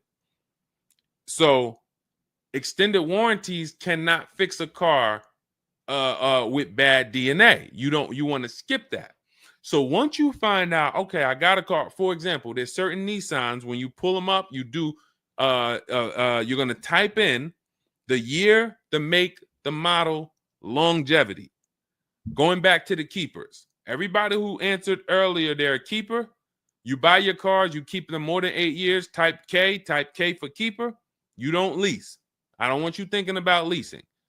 But if you're keeping, you need to think about warranties. Just like people who lease don't need to think about warranties for the most part, unless they're a high mileage driver, they're getting a high mileage lease, they're not thinking about warranties. So if you're a keeper, you're thinking about warranty, which means you need to look at longevity. There are certain cars you're going to type in, do this exercise, type in the year, make, model, and the word longevity to Google, and you're going to see this car, owners report transmission problems between 90 and 110,000 miles. There's nothing you can do to change that car's DNA. Nothing. So yes, you can get one with good service records, good accident history, good title history. Nothing you can do to change the fact that that car has transmission problems from 90 to 110,000 miles. So once you do that exercise, that quick 5-minute check, then we can look at what's the cost of repairs on this car? Is it a Mercedes where when something breaks, it's $2,000? If it's a Mercedes and something breaks, and you can keep typing your questions. If you have a question on TikTok, nothing's off limits. So we got time for a few more questions, but you got to type them in for us to bring them into the show. So are we, once you know what cars, like give you an example, you got a Honda, you got certain cars, they're very inexpensive. Something breaks on the car, the parts are cheap, inexpensive. These are the cars where you don't need extended warranties as much as you need a car when you look at a car that has high cost of repairs. So what should you be typing in for the car you want? Cost of repairs. If you're looking at a Volvo XC90, Volvo XC90 repair cost. Where does it fall? You're probably going to land on an article that shows you the rankings of cars repair costs. If you see that Volvo and Cadillac and Mercedes and all Range Rover, Land Rover, they're up here, then you need an extended warranty. Because when one thing breaks, if you got a $3,500 warranty, it might pay for the whole warranty. One thing. But if you're looking at a car and it's very low, Mazda or Honda or Toyota or very low cost of repair, then maybe you save the $3,000 and you don't get an extended warranty. You just put that money to the side. So it's going to depend on the car. When I worked for Mercedes, if somebody was buying a Mercedes, I told them, go in there, finance department, buy as much warranty as you can afford. That was my words all the time. Buy as much warranty as you can afford. IDK, following your book to secure a lease. How do I get it without putting money down? We don't shop with money down. So you haven't gotten to that section yet. I'm glad you have the book, IDK, but there's no scenario when you're using our templates and scripts where we shop with money down. In step 3 of the book, which is deal focused budgeting, I explain how down payments come in and I explain the risk of down payments.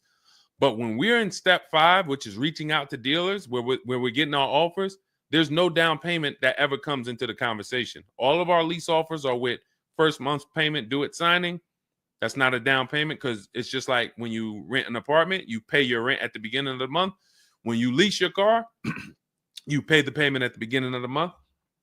And that's it. That's not a down payment. That's your first month's payment. But no, all you do is just follow the book. There's no again, and stay on the steps. Here's what I want to drive home when it comes to this book. And I see we had somebody, Linda March, on Instagram. I see you. Grab Linda March's question, please, on Instagram, Dolan.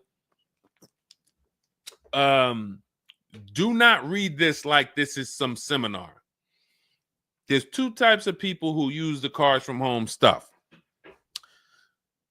All of our stuff is made to be like you having a conversation with me. If you jumped on the phone with me and you said, Deshone, this is what I want. What's my first step? I would give it to you and then you go do it.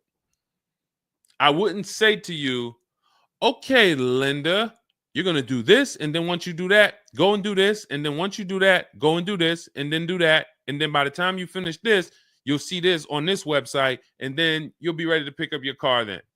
How would that go for you? Carrie Ann, Gifted Hands Cash, good to see you on Facebook. Well, how would that go for you? You would be like overwhelmed, confused, messing up. That's the way it is when you get my digital book, Cars from Home, and you read it straight through. What you're seeing all the steps. The last step 7 is delivery or pickup, and I'm congratulating you. You did it. The step before that, we're going over paperwork in the finance department and extended warranties. You shouldn't be there because you should be going through step 1, checking it off. Deshone told me do this. Step 2, check it off. Step 3, and then once you get to step 7, which is delivery, check, just picked up my car. It's a checklist, not a Bible or a almanac for car research or car studies. That's not what it is. And so I want to let you know that so that you don't come in thinking you're about to learn a lot about cars. In fact, that's how it was when I first started. My first book was called 52 Car Buying Questions Smart People Don't Ask that cost them thousands.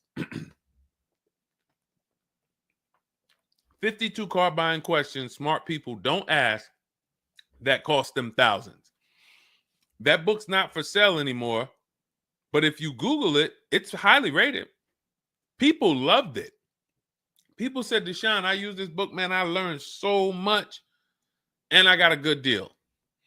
Because I still was teaching you how to get to the multiple offers, but it was too much information. That was when I came and I started teaching and I said, I want to teach you everything I know. No, the way my book now is, Cars from Home, 7 Steps to Saving Time, Money, and Avoiding Dealerships, is to get you right from where you're at to your car. 90 minutes, 2 hours from home. Boom, boom. Little small exercises here, 10 minutes here, 5 minutes there. Boom. All right, I'm picking up my car. So that's why we have the success stories that we have, because of the fact that it's a focused step-by-step book. Okay? So you can get your copy in my TikTok bio, my Instagram bio, the YouTube comments, or the Facebook comments. It's 75% off. That's the welcome offer. It's normally $97, but you can get yours for $24 as long as you get to my bio and Instagram, TikTok, or the YouTube comments or the Facebook comments before that 2 hours expires. This is Brian, just got his first ever lease using the book. Thank you, Brian. 2025 Honda HRV, $30,000 car, $395 a month. That's a 1.2% ratio. No money down. Initial quotes from that dealer was $434, and he used the counter offer calculator and got it down to $395. So that's his best offer, not to be confused with his only offer.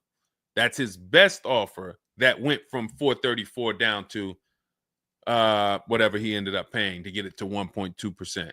So that is how you want to do it. Step by step, go grab your book. Make sure when you get your book, screenshot the thank you page, because my support team's email is on there. Sometimes you're typing fast, you misspell your email, but as soon as you actually pay the $24 and get your book, you'll see the book is on the thank you page. So you can click that link, open it, save it. Make sure you save that link, because every time I update the book, that link is your master link, and I also email you a copy. Okay, and then you'll have everything we teach step by step to get as many cars as you want. You'll see, you'll be like Sheree, you'll be like Zafrina, 2 and 3 and 4 cars. Rosalie, 4 cars. Ken, we talked about. Trey, we talked about earlier, 3 cars. These people have been with us since 2021 and 2022. So if you're new here, you got people that's already 3, 4 cars up on you using what we use. And, catch up. All right, go ahead, Dolan. I saw we got a couple more from Carrie Ann. We got Linda March. Following your book to secure a lease, how do I get it? Oh, that's what we just answered. We already answered that one from IDK. I saw you grabbed it, but I answered it before you grabbed it. Carrie Ann, gifted hands. Evening. Okay. Can a dealership... I'm sorry. I'm having trouble reading. I'm going to have tea on these broadcasts, because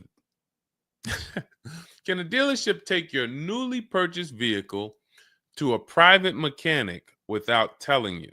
Actual dealership, because he refused to pay the money to get it fixed. Can a dealership take your newly purchased car? So if they're taking it to a private mechanic, then it most likely does not have a manufacturer warranty, because if it had a manufacturer warranty, for example, Kia has a 10-year manufacturer warranty, bumper-to-bumper warranty. I think it's 10-year bumper-to-bumper. But when the manufacturer puts a warranty on a car, dealerships don't really want to take it anywhere, because the manufacturer is covering the cost. They're covering the cost of the parts. They're paying the dealership for the labor. So it sounds to me like you got a pre-owned car and it was newly purchased to you, but it doesn't have a warranty. So they may have offered you some form of warranty. Maybe they put something in writing, and whenever you buy a car, you should have something in writing on the buyer's order. This is why we have a whole step in my book for paperwork and protection. That's step 6, because you need to have certain things in writing before you actually take delivery or pick up. But it sounds like they probably had an in-house warranty, like, hey, if you come back, you got 30 days or 3,000 miles, or you got 90 days, and if anything goes wrong, just come on, bring it back. And now you brought it back because you had an issue, and they're looking and saying, well, our guys can't fix the issue, or we don't want to pay our guys to fix it. We're going to pay, this guy over here, and he's going to fix it. He can do that because there's nothing in writing that says he can't do that. And she said, correct. Ask me how I know. I swear, the reason why I invite you into my world, guys, is because everything that you think is complex is totally normal for us. That's a crazy situation for you. I can tell you exactly what's going on because I've seen this situation for the last 20 years. So when you're coming into our world, it's like, wow, this guy really knows. I see why he can kind of keep me calm, because this stuff is calm for me. That's where I want you. It's like being with somebody and you're going into a scary situation, but they've been here 200 times. Oh, it's dark back there. No, nothing ever comes from back there. When we get up here, you're going to hear some sounds in the bush, but that's just little raccoons and they're harmless. They actually like, oh, okay. You start to get more comfortable because the other person has been here a lot. So there's nothing in writing that says he can't do that. But if it is in writing that he needs to fix the issue, that's really all you care about. What's really in writing is you need to fix this. How you fix it and who you get to fix it, that's your internal business. If you want to take it and outsource it to another mechanic because your mechanic can't figure it out, that's fine. Some dealers have a relationship with a dealer up the road. So if, a used car dealer might take it to a Subaru dealer if it's a Subaru, and they might, but their thing is they need to get it fixed because they're obligated. You said just purchased it, went back into the shop 2 weeks later, still did not have it back. Exactly. So they're going to try to do everything possible to get it fixed. And that may include taking it to someone who they think can fix it. Now, I assume, are your payments due? Did you start a loan? Because this is different if you have a loan and you have my car and I have a payment due in 2 weeks or 3 weeks or 1 week. And if my payment is due, then I'm going to actually wait probably 1 month. And if I don't have anything in writing of when I'm getting this car back, then I'm going to make a police report. And because now I'm getting ready to either unravel this deal, you got to give me a car. I need to, and watch this. Why the police report? It's to document what's happening. First of all, people don't like to see police pull up to their, it's leased. It's a brand new car.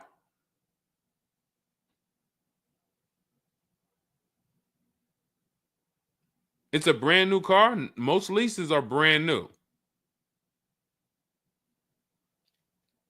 In which case, a private mechanic shouldn't be working on a brand new. No, it's used. That's another reason we don't lease used cars. That's uncommon. See, that's what I was saying. Leasing used cars is very uncommon. No competition, warranty issues. This is why it's not a mainstream thing. And this is why it's not something that I recommend. But I don't say it's not possible. Because when people say, oh, Deshone, could you lease a used car? I'm not going to say, no, you can't. But what I'm going to say is we don't. Now, you have is there a warranty in writing? Did they write something on, because now you pretty much have a payment on a car that's used. That what is the warranty? What did they put in writing that they would cover if something went wrong? They had to put something in writing because they're covering it now. Or they have to fill some form of obligation. You paid 2 payments, but what warranty did they give you? Was it a certified car? Because that would give you a year warranty from the manufacturer. But again, I don't think you have a manufacturer warranty. In fact, I almost know you don't, because they wouldn't be taking it to a private mechanic if it had a manufacturer warranty. Originally 32,000, at the end 62,000 through. Originally 32,000, at the end 60,000 through Exeter. Yes. Well, I mean, originally 32,000. I don't know what you mean by that. Is that your mileage? I need to know. Did they put something in writing saying that they were giving you a warranty?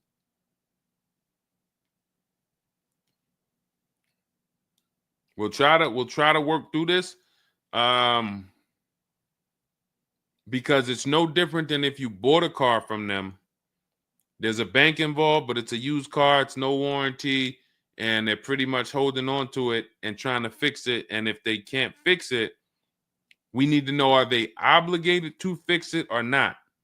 If there's nothing in writing saying, hey, you have this time where you can bring it back and we'll fix it, then that's gonna be that's gonna be hell for you. So we really don't want that. So, but I can't tell you how to approach this without knowing what is in writing.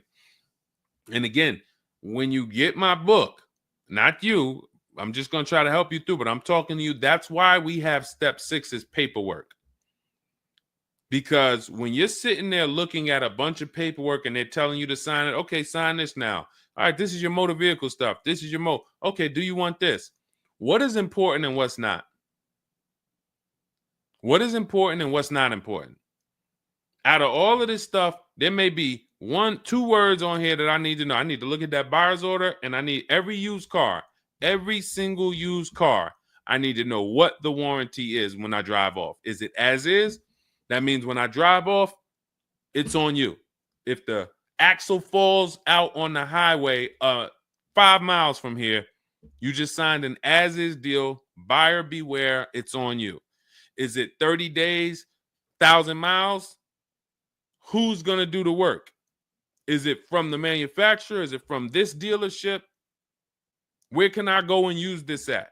You got to come back here. Do I have to go? Is this a nationwide warranty? I need to know what is covered on this paperwork so that I don't end up in a situation that we're trying to get out of right now. The warranty is through portfolio protection.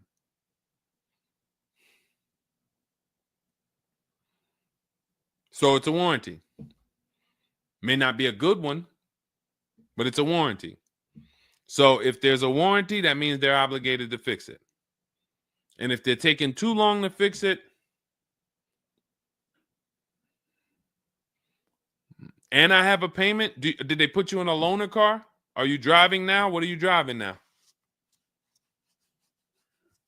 If I bought a car with a warranty and then it had problems, I dropped it back off to the dealership and they had it for 2 weeks, and I have payments I'm still making on it, I just got it and it's in the shop, I'm not going to let that car stay in the shop more than 30 days with no car. I'm in a loaner. Okay, so you got to just chill out.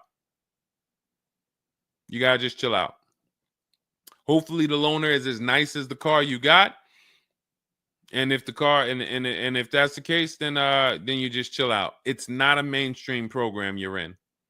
It's like a black market program. That's the best way I could describe it. These companies that lease used cars, it's a black market kind of behind. It's not a mainstream thing. That's why all of these companies are small or like very little known name companies. They could go out of business. Nobody knew. Who the heck were they? Nobody knew. portfolio such and such went out of business. I never even heard of them. Who are they? Because they operate in the black market back there.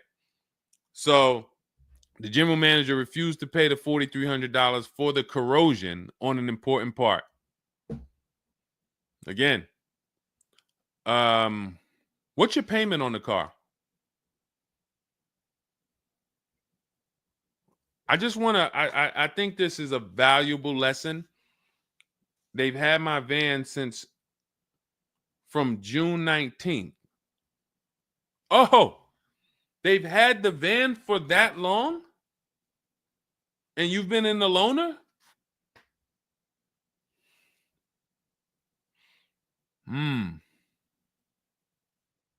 Holy crap. All right, what do I do from you? What's your payment on the car?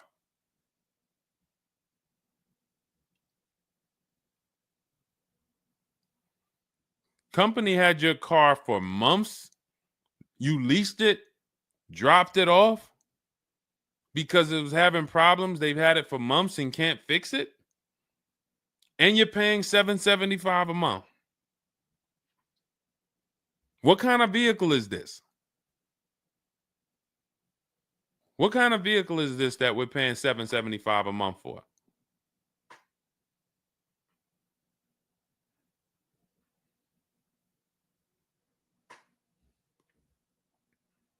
I just want to give you some time to type. I mean, I like to try to give you, I like to try to give you a like, what would I do in this situation? And then you have to realize that you can never put yourself in this situation again. Pacifica, a Chrysler Pacifica. It's just getting worse and worse. $775. Do you know what you could be driving for $775? See, the used car leases. Why the used car leases? They don't even make financial. It's not even like a huge financial win. If you'd have told me I'm driving a Chrysler Pacifica and it's $300 a month, $250 a month, then I'd said, okay, well, maybe they're giving you a stupid deal. But I could show you 5 cars for $775 a month that are $80,000 and $90,000 cars, brand new cars. I'm sorry, for $775 a month, I can show you $775, $60,000 cars, $55,000 to $65,000 cars, no money down. I also traded in a Buick and they gave me $2,000 for that. Listen, dear. All right. They want to keep you in the car. God, how can you get out of this car? Oh man. And just so you know, some situations you can't get out of. So it's not like there's always a way out. There are some situations. That's why the reason why I want you to have my book, 7 Steps, Cars from Home, 5-star rated, Google it. The reason why is because you're not going to, once you sign that paperwork, it's not as easy as you've been taught to just get out of it. If it's a bad deal, if it's an overpayment, you go switch your car, it doesn't mean you got out of that deal. You just got out of that car. You rolled over the negative equity to this deal. Car deals are like, once you sign them, the damage is done. And then it's about, all right, what's the best way to get out where I lose the least amount of money on this deal? But I'm going to lose. Negative equity, it's going to be there. So it's much better to arm yourself beforehand than to say, all right, I'm in this situation now. How do I get out of it? Because some situations can't be gotten out of. People used to walk into the dealership, they got 15,000 of negative equity. Oh man, you can't get me in nothing. Can't get you in nothing. Well, when I put you at this car, you see this car, you like it, right? Yeah, man, I like that. All right, I got you the $450 a month on that car. That's a good payment. Absolutely, man. Come on, I'll take that right now. Okay, now let's bring your $14,000 of negative equity over.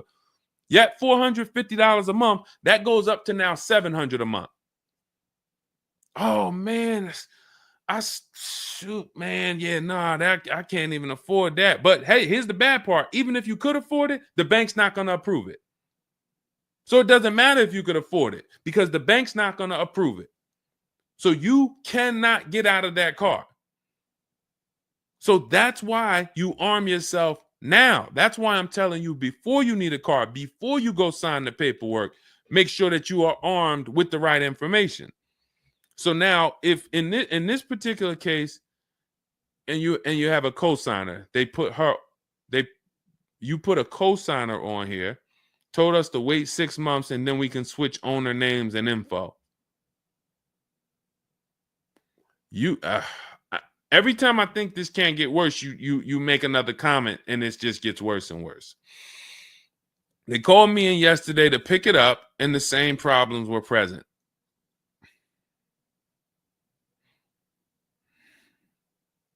Good Lord. I'm almost stumped. Okay. All right. All right. You need to find out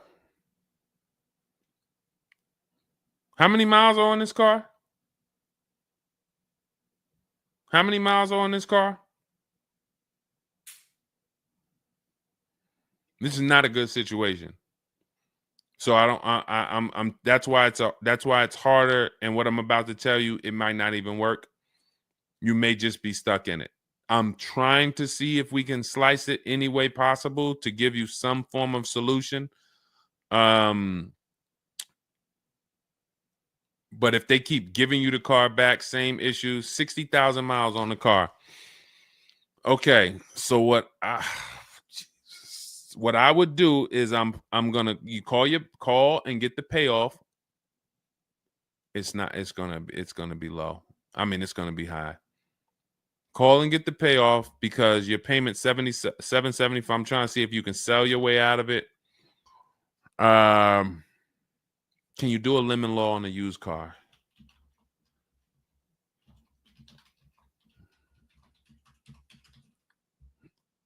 Let's see. Yes, some states have lemon laws that cover used cars, but the specifics vary by state. What state are you in?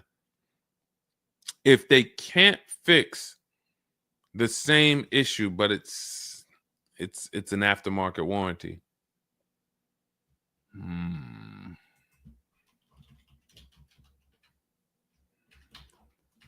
What state are you in?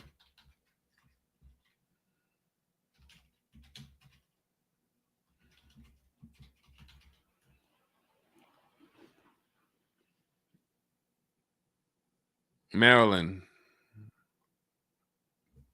Let me see. On a used car, Maryland. In Maryland, the lemon law primarily focuses on new cars or lease cars. Nope, that's not going to work.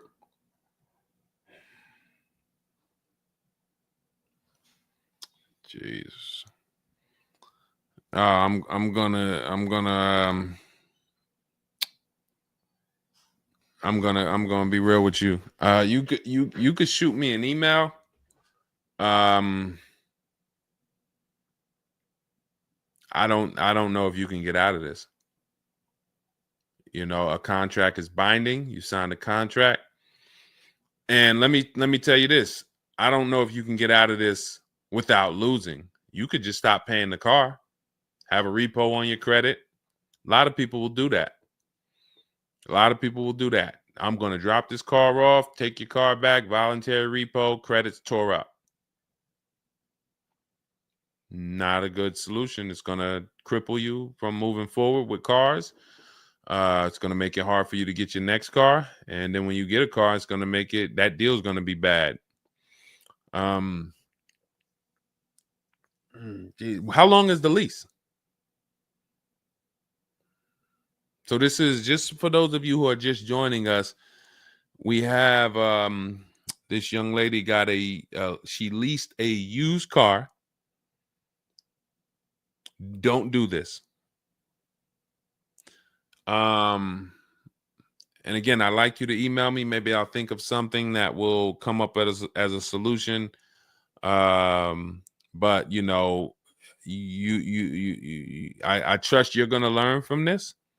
It sucks. It's a horrible situation, and it's evidence of how bad certain bad structures can be.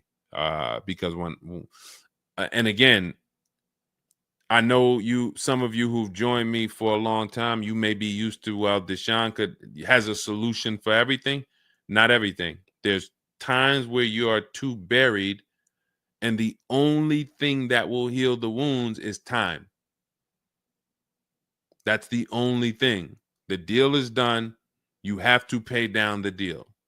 And then in a year, 2 years, you might be able you might be able to make a move, but you have to suck it up, bite the bullet, and we might be able to lean on them to get the car fixed. 78 payments. How? You said you leased it. This is a loan then. This isn't a lease then. 78 payments. You're in an 80-month loan on a Chrysler Pacifica paying $775 a month. It's not a lease, that's a loan, and it's 8 years that it's 7 years. 7-year loan.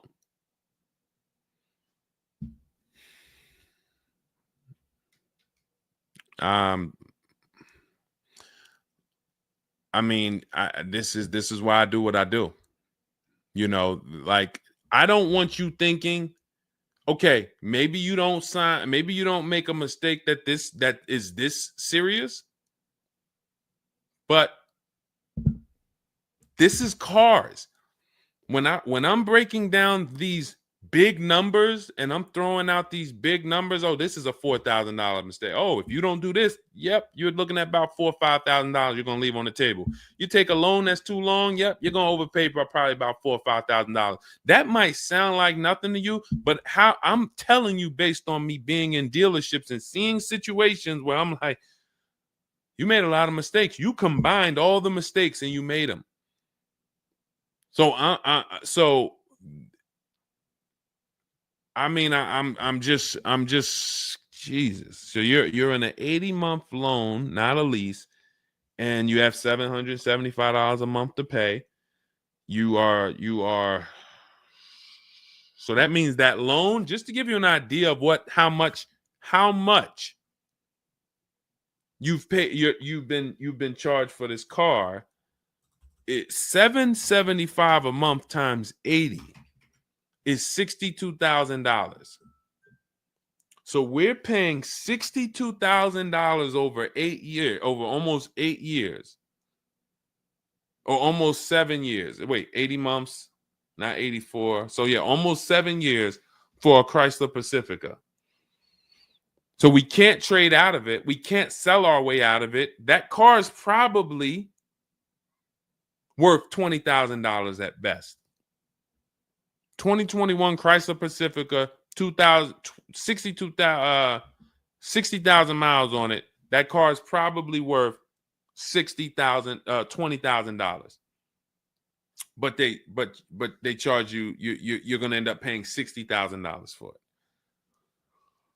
it. Jesus.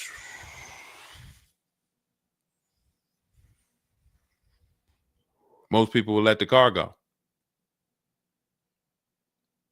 Most people will let the car go. I don't. If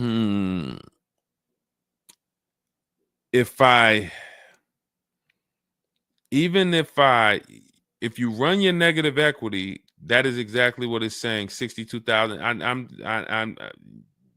It's exactly what it's saying. $62,400 to be exact, including the $2,000 down payment.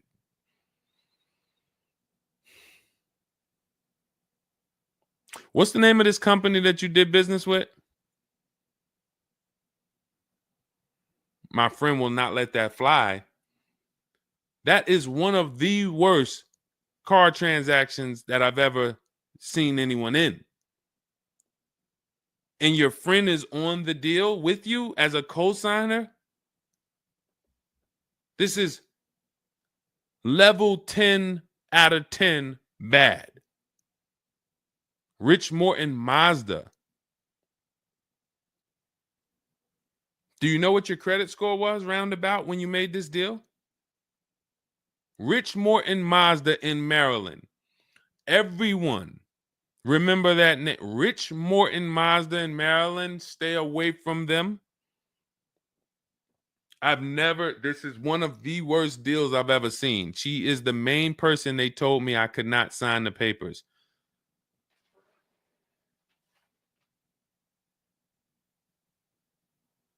Oh. We wouldn't be friends anymore. Now,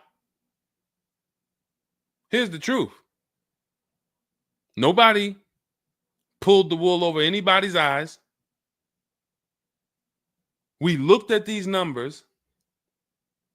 She didn't say to you, wait, these numbers look crazy. I'm not signing them. You're not getting this car. Both of you went in there and signed these deals. So let's I'm not even going to say she's the friend, but nobody's going to say, well, y'all tied me up and held a gun to my head and made me sign those numbers, and y'all didn't even read those numbers to me. So, but, jeez,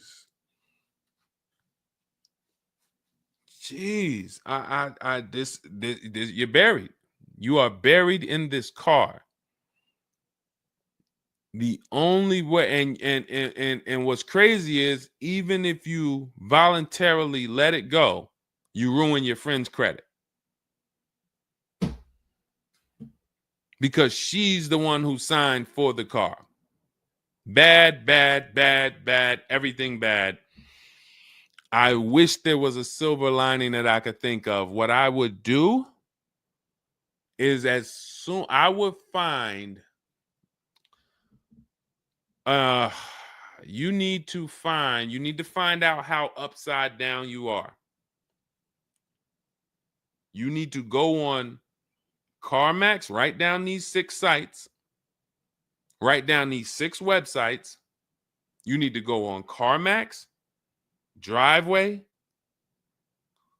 Kelly's Blue Book, Cash Offer, Auto Nation, Carvana, Car Gurus, Cash Offer. And you need to see what that car is worth. Let's say they say the highest offer is $25,000. $25,000. The total of your payments is not what you owe. That's what you would have paid after 7 years. You need to call the bank and you need to get the payoff. That is what you do tomorrow morning. You go on those websites tonight or today. You find out what this Chrysler Pacifica is worth. And then you call the bank tomorrow or the next or whenever, and you get the payoff. And you need to know what that gap is. If that gap is $25,000, then I am trying to get out of that car, and it might not be this year. It might not be this year, but I need to right now. I would go into an electric car lease where I could get, like, there are certain electric cars, and if I was shopping them, I would choose a bunch of them that were 50. I mean, I got a couple people who've gotten Like Val, she just got her electric vehicles. Some of these electric vehicles people are saving. This is a 1.16, but even going back to Zafrina's first deal, she got an electric car and she probably got like close to 17 grand off the car. Milligan, I always use Milligan because she got one of the biggest discounts ever using what we use. It's an electric car, but she got, where's Milligan? I got to label these better, Dolan. Remind me I got to label these better because I cannot just cycle through these. Sean got 20 grand off. The reason why you need a car that when you shop your deals, you need like $30,000 off the price of the car. And because right now you're paying a high payment and the car is worth nowhere near what you're paying. So as you pay $775 every month, you're paying it towards an asset that is worth nowhere near what you're paying. You also need to find out if you have gap insurance. So I'm going to give you those 2 homework assignments.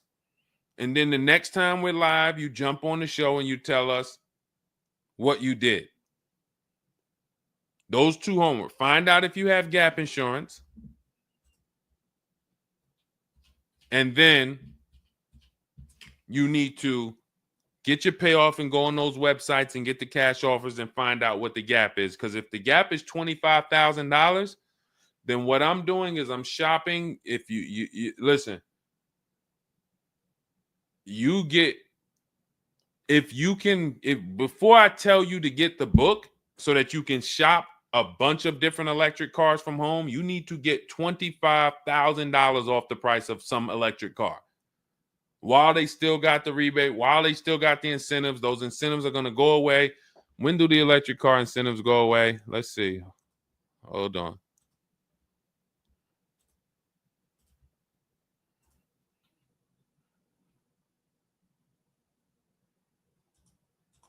Hold on.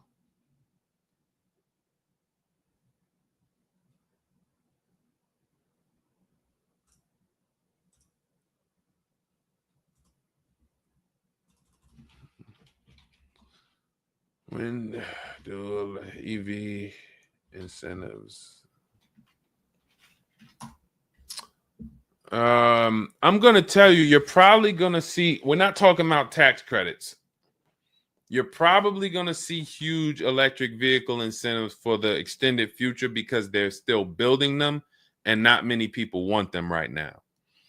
So you need to get like $25,000 off the price of some car or more. Like I said, with Milligan, she got she got almost 27,000 off.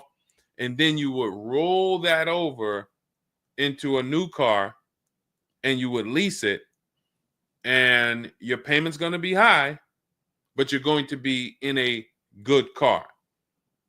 So if you lease a car and you end up with after you knock off that 25, 30, $30,000, and I would be just shopping multiple electric vehicle leases using our system. Again, at this point, you're either going to listen to me or you're not. So, I mean, I'm just going to assume you are. And you would just run multiple electric cars through our 25-to-5 system and see, all right, how much could I get off that one? Oh, they're saving me 15 grand. Nah, that's not enough. All right, let me go pick this Kia SUV. All right, how much can I get off that? Oh, 17 grand. Nope, nah, that's not enough. Oh, let me pick this one. Oh, they're giving me 22 off. All right, that's better. Let me see if I switch this car over to that, how much they would give me. And you're trying to get out of that car, but you cannot bring all of that negative equity over unless you already knock down this new car by $20,000 or $25,000 because the bank is not going to approve it.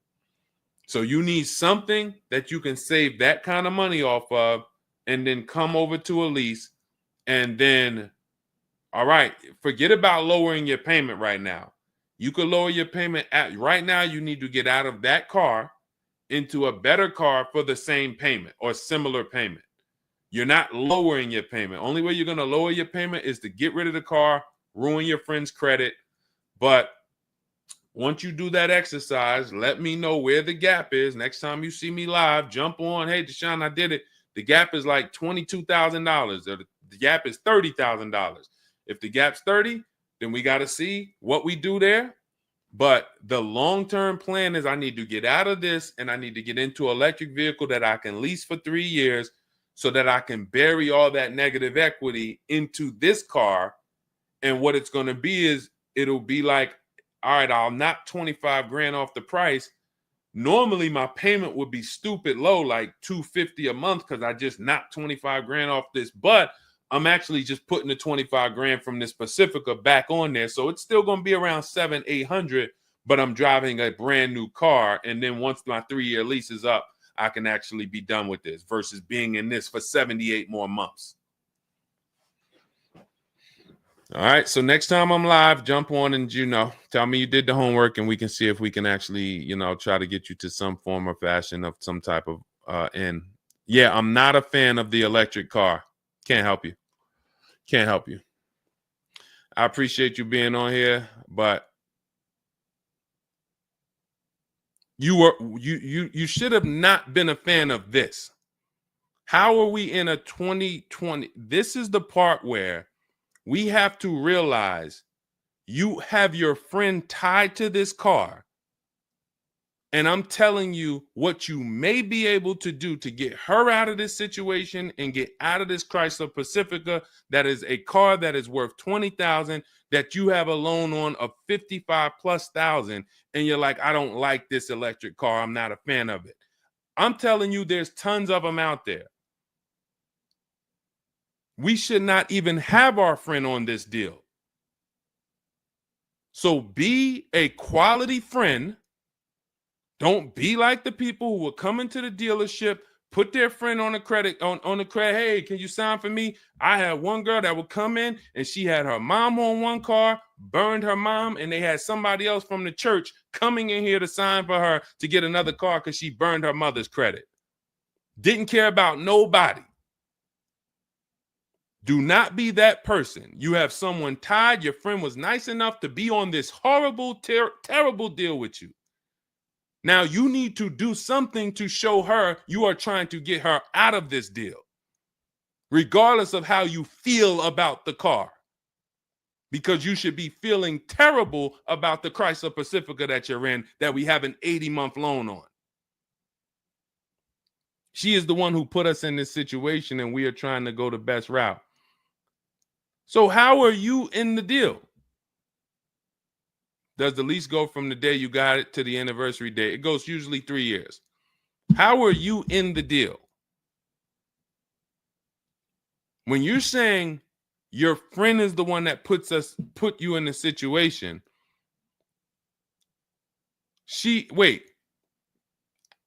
in one breath you're saying, believe it or not, she's the one who encouraged me to get it.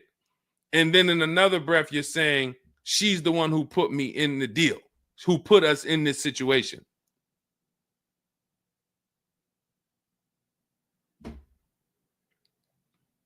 I don't care who put you in the situation. It's a horrible situation.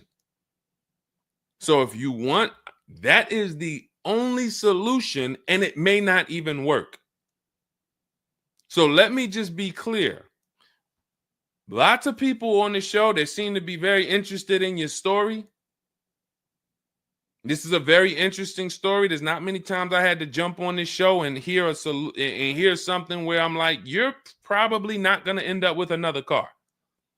You're probably going to be stuck in that car for at least 3 years, paying down the balance because you owe too much on it. And maybe you can lean on them to fix it, but there's no lemon law, so it's not like you can actually put it through a lemon law. So you might just be giving it back to them to fix, giving it back to them to fix. But you're in the loaner and your friend's on the paperwork. So that tells me the car was for you. It wasn't for your friend. So your friend signed for the car knowingly, may have encouraged you to get the car. Yeah, girl, I'll do it. Listen, I want to see you win. Look, maybe didn't know what she was signing, didn't understand. All right, you're $775 a month. Can you afford that? Okay, yeah, I could afford that. Okay, perfect. All right, I'm going to sign for it. Didn't realize maybe it was for 7 years. and didn't realize that, oh, shoot, you're going to be paying 60 grand for this car, and didn't know, oh, this car is going to be in the shop, but it's your car because you're the one in the loaner. It's not her car. She's not in a loaner. So there's only one potential solution where you could even think about getting out of this car, because no one can get you out of a car that you're $30,000 buried in. There's no bank. You could have a 900 credit score, never missed a payment in your life. No bank is going to approve taking $30,000 from this Chrysler and putting it onto whatever new car you decide you want. You need to get a huge discount off of some car. There's no car that's going to give you $30,000 off or $25,000 off except an electric vehicle. So if I'm telling you something that may not even work, but it's your only route, that's all you got. You want to come up with something else, repo the car, ruin your friend's credit, I got nothing to do with that. My only job is to try to provide and advise a solution to when people tell me, this is my situation, this is my goal. Normally people have 2 or 3 options. You have half an option. Like, you ever play spades? 1 and a possible, 3 and a possible. You have none and a possible. The possible might not walk. But I'm telling you, do this exercise, and then we can see if that possible will walk. If it doesn't, you got no books. You stay in the car, and that's your only option. It's a bad situation. One of the worst I've ever seen. And I'm not saying that to beat you up. I'm saying that so you realize the severity of the transaction. So if I have to bite this bullet and I got to pay this car for the next 2 years, 3 years, it's because I'm in a bad situation. And then when I pay down this car, maybe I can make a different move in 2 years. And then I'll be much wiser before I make my moves, so that I never end up in this situation again. Okay? So for everybody who joined, this was great. Again, my goal is to keep you from ever making mistakes. Every mistake you make on a car transaction costs you thousands of dollars. There is no the least expensive mistake you could make is getting gap insurance when you didn't need it. Getting gap insurance when you didn't need it, you just paid probably $400 or $500. You didn't need it. All right, you lost $400 or $500. That's the least expensive mistake you can make on a car. Everything else is thousands of dollars, $2,000 mistakes, $5,000 mistakes, and more. So you can avoid every mistake by having a step-by-step checklist. If it's in Deshone's book, I do it. If it's not in his digital book, I don't do it. So there's no way I'm going to make a mistake. That's okay, TJ girl. We'll be back tomorrow. If I'm giving you a checklist, check, do this, check, check. You're doing everything I say do. There's no room for a mistake. You're not following an almanac. You're following a checklist. That's why my book is called Cars from Home, 7 Steps to Saving Time, Money, and Avoiding Dealerships. Step 1 through 7, check them off. You do car transactions mistake-free. You don't miss any money with your financing. You don't buy bad cars. You don't do anything that you're like, oh, was this good? No, it's a checklist. So normally it's $97. It's a digital book. So you can have it in your inbox in about 5 minutes, and you'll get it for 75% off as part of our welcome offer in my TikTok bio, Instagram bio, Facebook comments, or the YouTube comments. There's a link there. Just get there before that 2-hour countdown expires. Once it expires, it goes back up to $97, which is still worth every penny. You spend $700 on a home inspection. Why do you spend $700 on a home inspection when you might not even buy the home? Inspector might come back and say to you, you know what? Hey, listen, I got the report for you. Just so you know, that roof needs replacing. Those boards, the electrical system in the back, there's a lot of stuff that's not up to code. And then in the basement, you got some water coming in through the foundation there. Listen, house needs a lot of work. Here you go, $700. You and your family might not buy that house. Do you say to yourself, man, I wasted that $700, man, we could have kept our $700? No. You say to yourself, man, I'm glad we got that home inspection, man. We would have been in trouble. So this is how we approach cars. This is how people who I show you throughout the stream approach cars when they're working with cars from home. They're like, I want to make sure that if I can spend $24 and get Deshone's book, and that is my form of a home inspection, that's me guaranteeing I don't make a bad move, then I'm going to go spend that. And if I miss the $24 price and it's $97, then I'm going to go spend that to make sure I don't go out here and make a $5,000 bad decision. That's what we hold ourselves to. Thank you, Stephen Nash. Good to see you.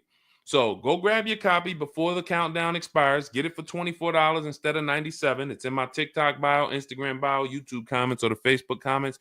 And then use that step-by-step. New cars. Everything is in there for you to shop empowered, mistake-free, for you to be the prize. You deserve to be the prize.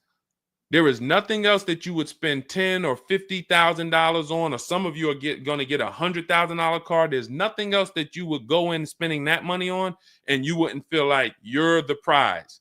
You wouldn't go into the mall to spend $40,000 and say, y'all better get the velvet ropes. If you went into the mall to make a $40,000 decision, you'd be, yay, close this store down. I'm about to spend $40,000.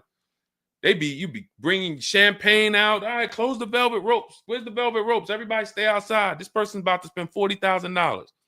But a $40,000 car, you go in and you'll take the mistreatment. You'll leave buyer's remorse. Not anymore. When you make the decision to get your book, follow these steps, you are mistake-free. You'll save all the money. And then when you drive off in your car, you feel like you're the prize. This dealer won my business. That credit union, that bank won my loan. This deal, buyer, Carvana, CarMax, Driveway, they got to buy my old car because they put the best bid up. Everybody won a bid. And that's how I know I won, because everybody competed for my business. I didn't beg none of you for anything. That's how we do. So go get your book. And if you want to get started and you're like, Deshone, you know what? Is there anything I can get started for free? Because I'm just getting to know you. I don't really know you yet. Now I want to see, then go grab my free cheat sheets. Dolan will put a link in the comments for you guys. It's Deshone's cheat sheets. It's also in my TikTok bio, my Instagram bio. And you can see what we give to people who want free advice to get you started. But if you're like, no, give me the blueprint. Give me the bang, bang, step-by-step, start to finish. That's my digital book. Go get it. And carry in gifted hands. Please check back in with us. Let me know when you do that exercise how big that gap is between what the Pacifica is worth and what the cash offers will buy. Well, we'll pay for it. And then hopefully you can get to some solution. So I appreciate you sharing the story. I appreciate you being forthcoming, and certainly we'll wait to hear from you. Thank you everybody for joining us. We've been on here for almost 2.5 hours. It was a longer show, but I hope you all got a lot out of it. We talked a lot about all different things. Yeah, that's Denzel on the bookshelf. Absolutely. I got a lot of people on the bookshelf. I got Lucille Ball on the bookshelf. I got Miss Harriet Tubman on the bookshelf. Mr. Marcus Garvey. Who knows who that is?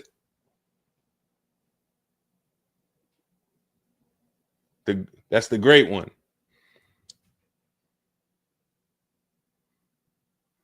Y'all know what it is.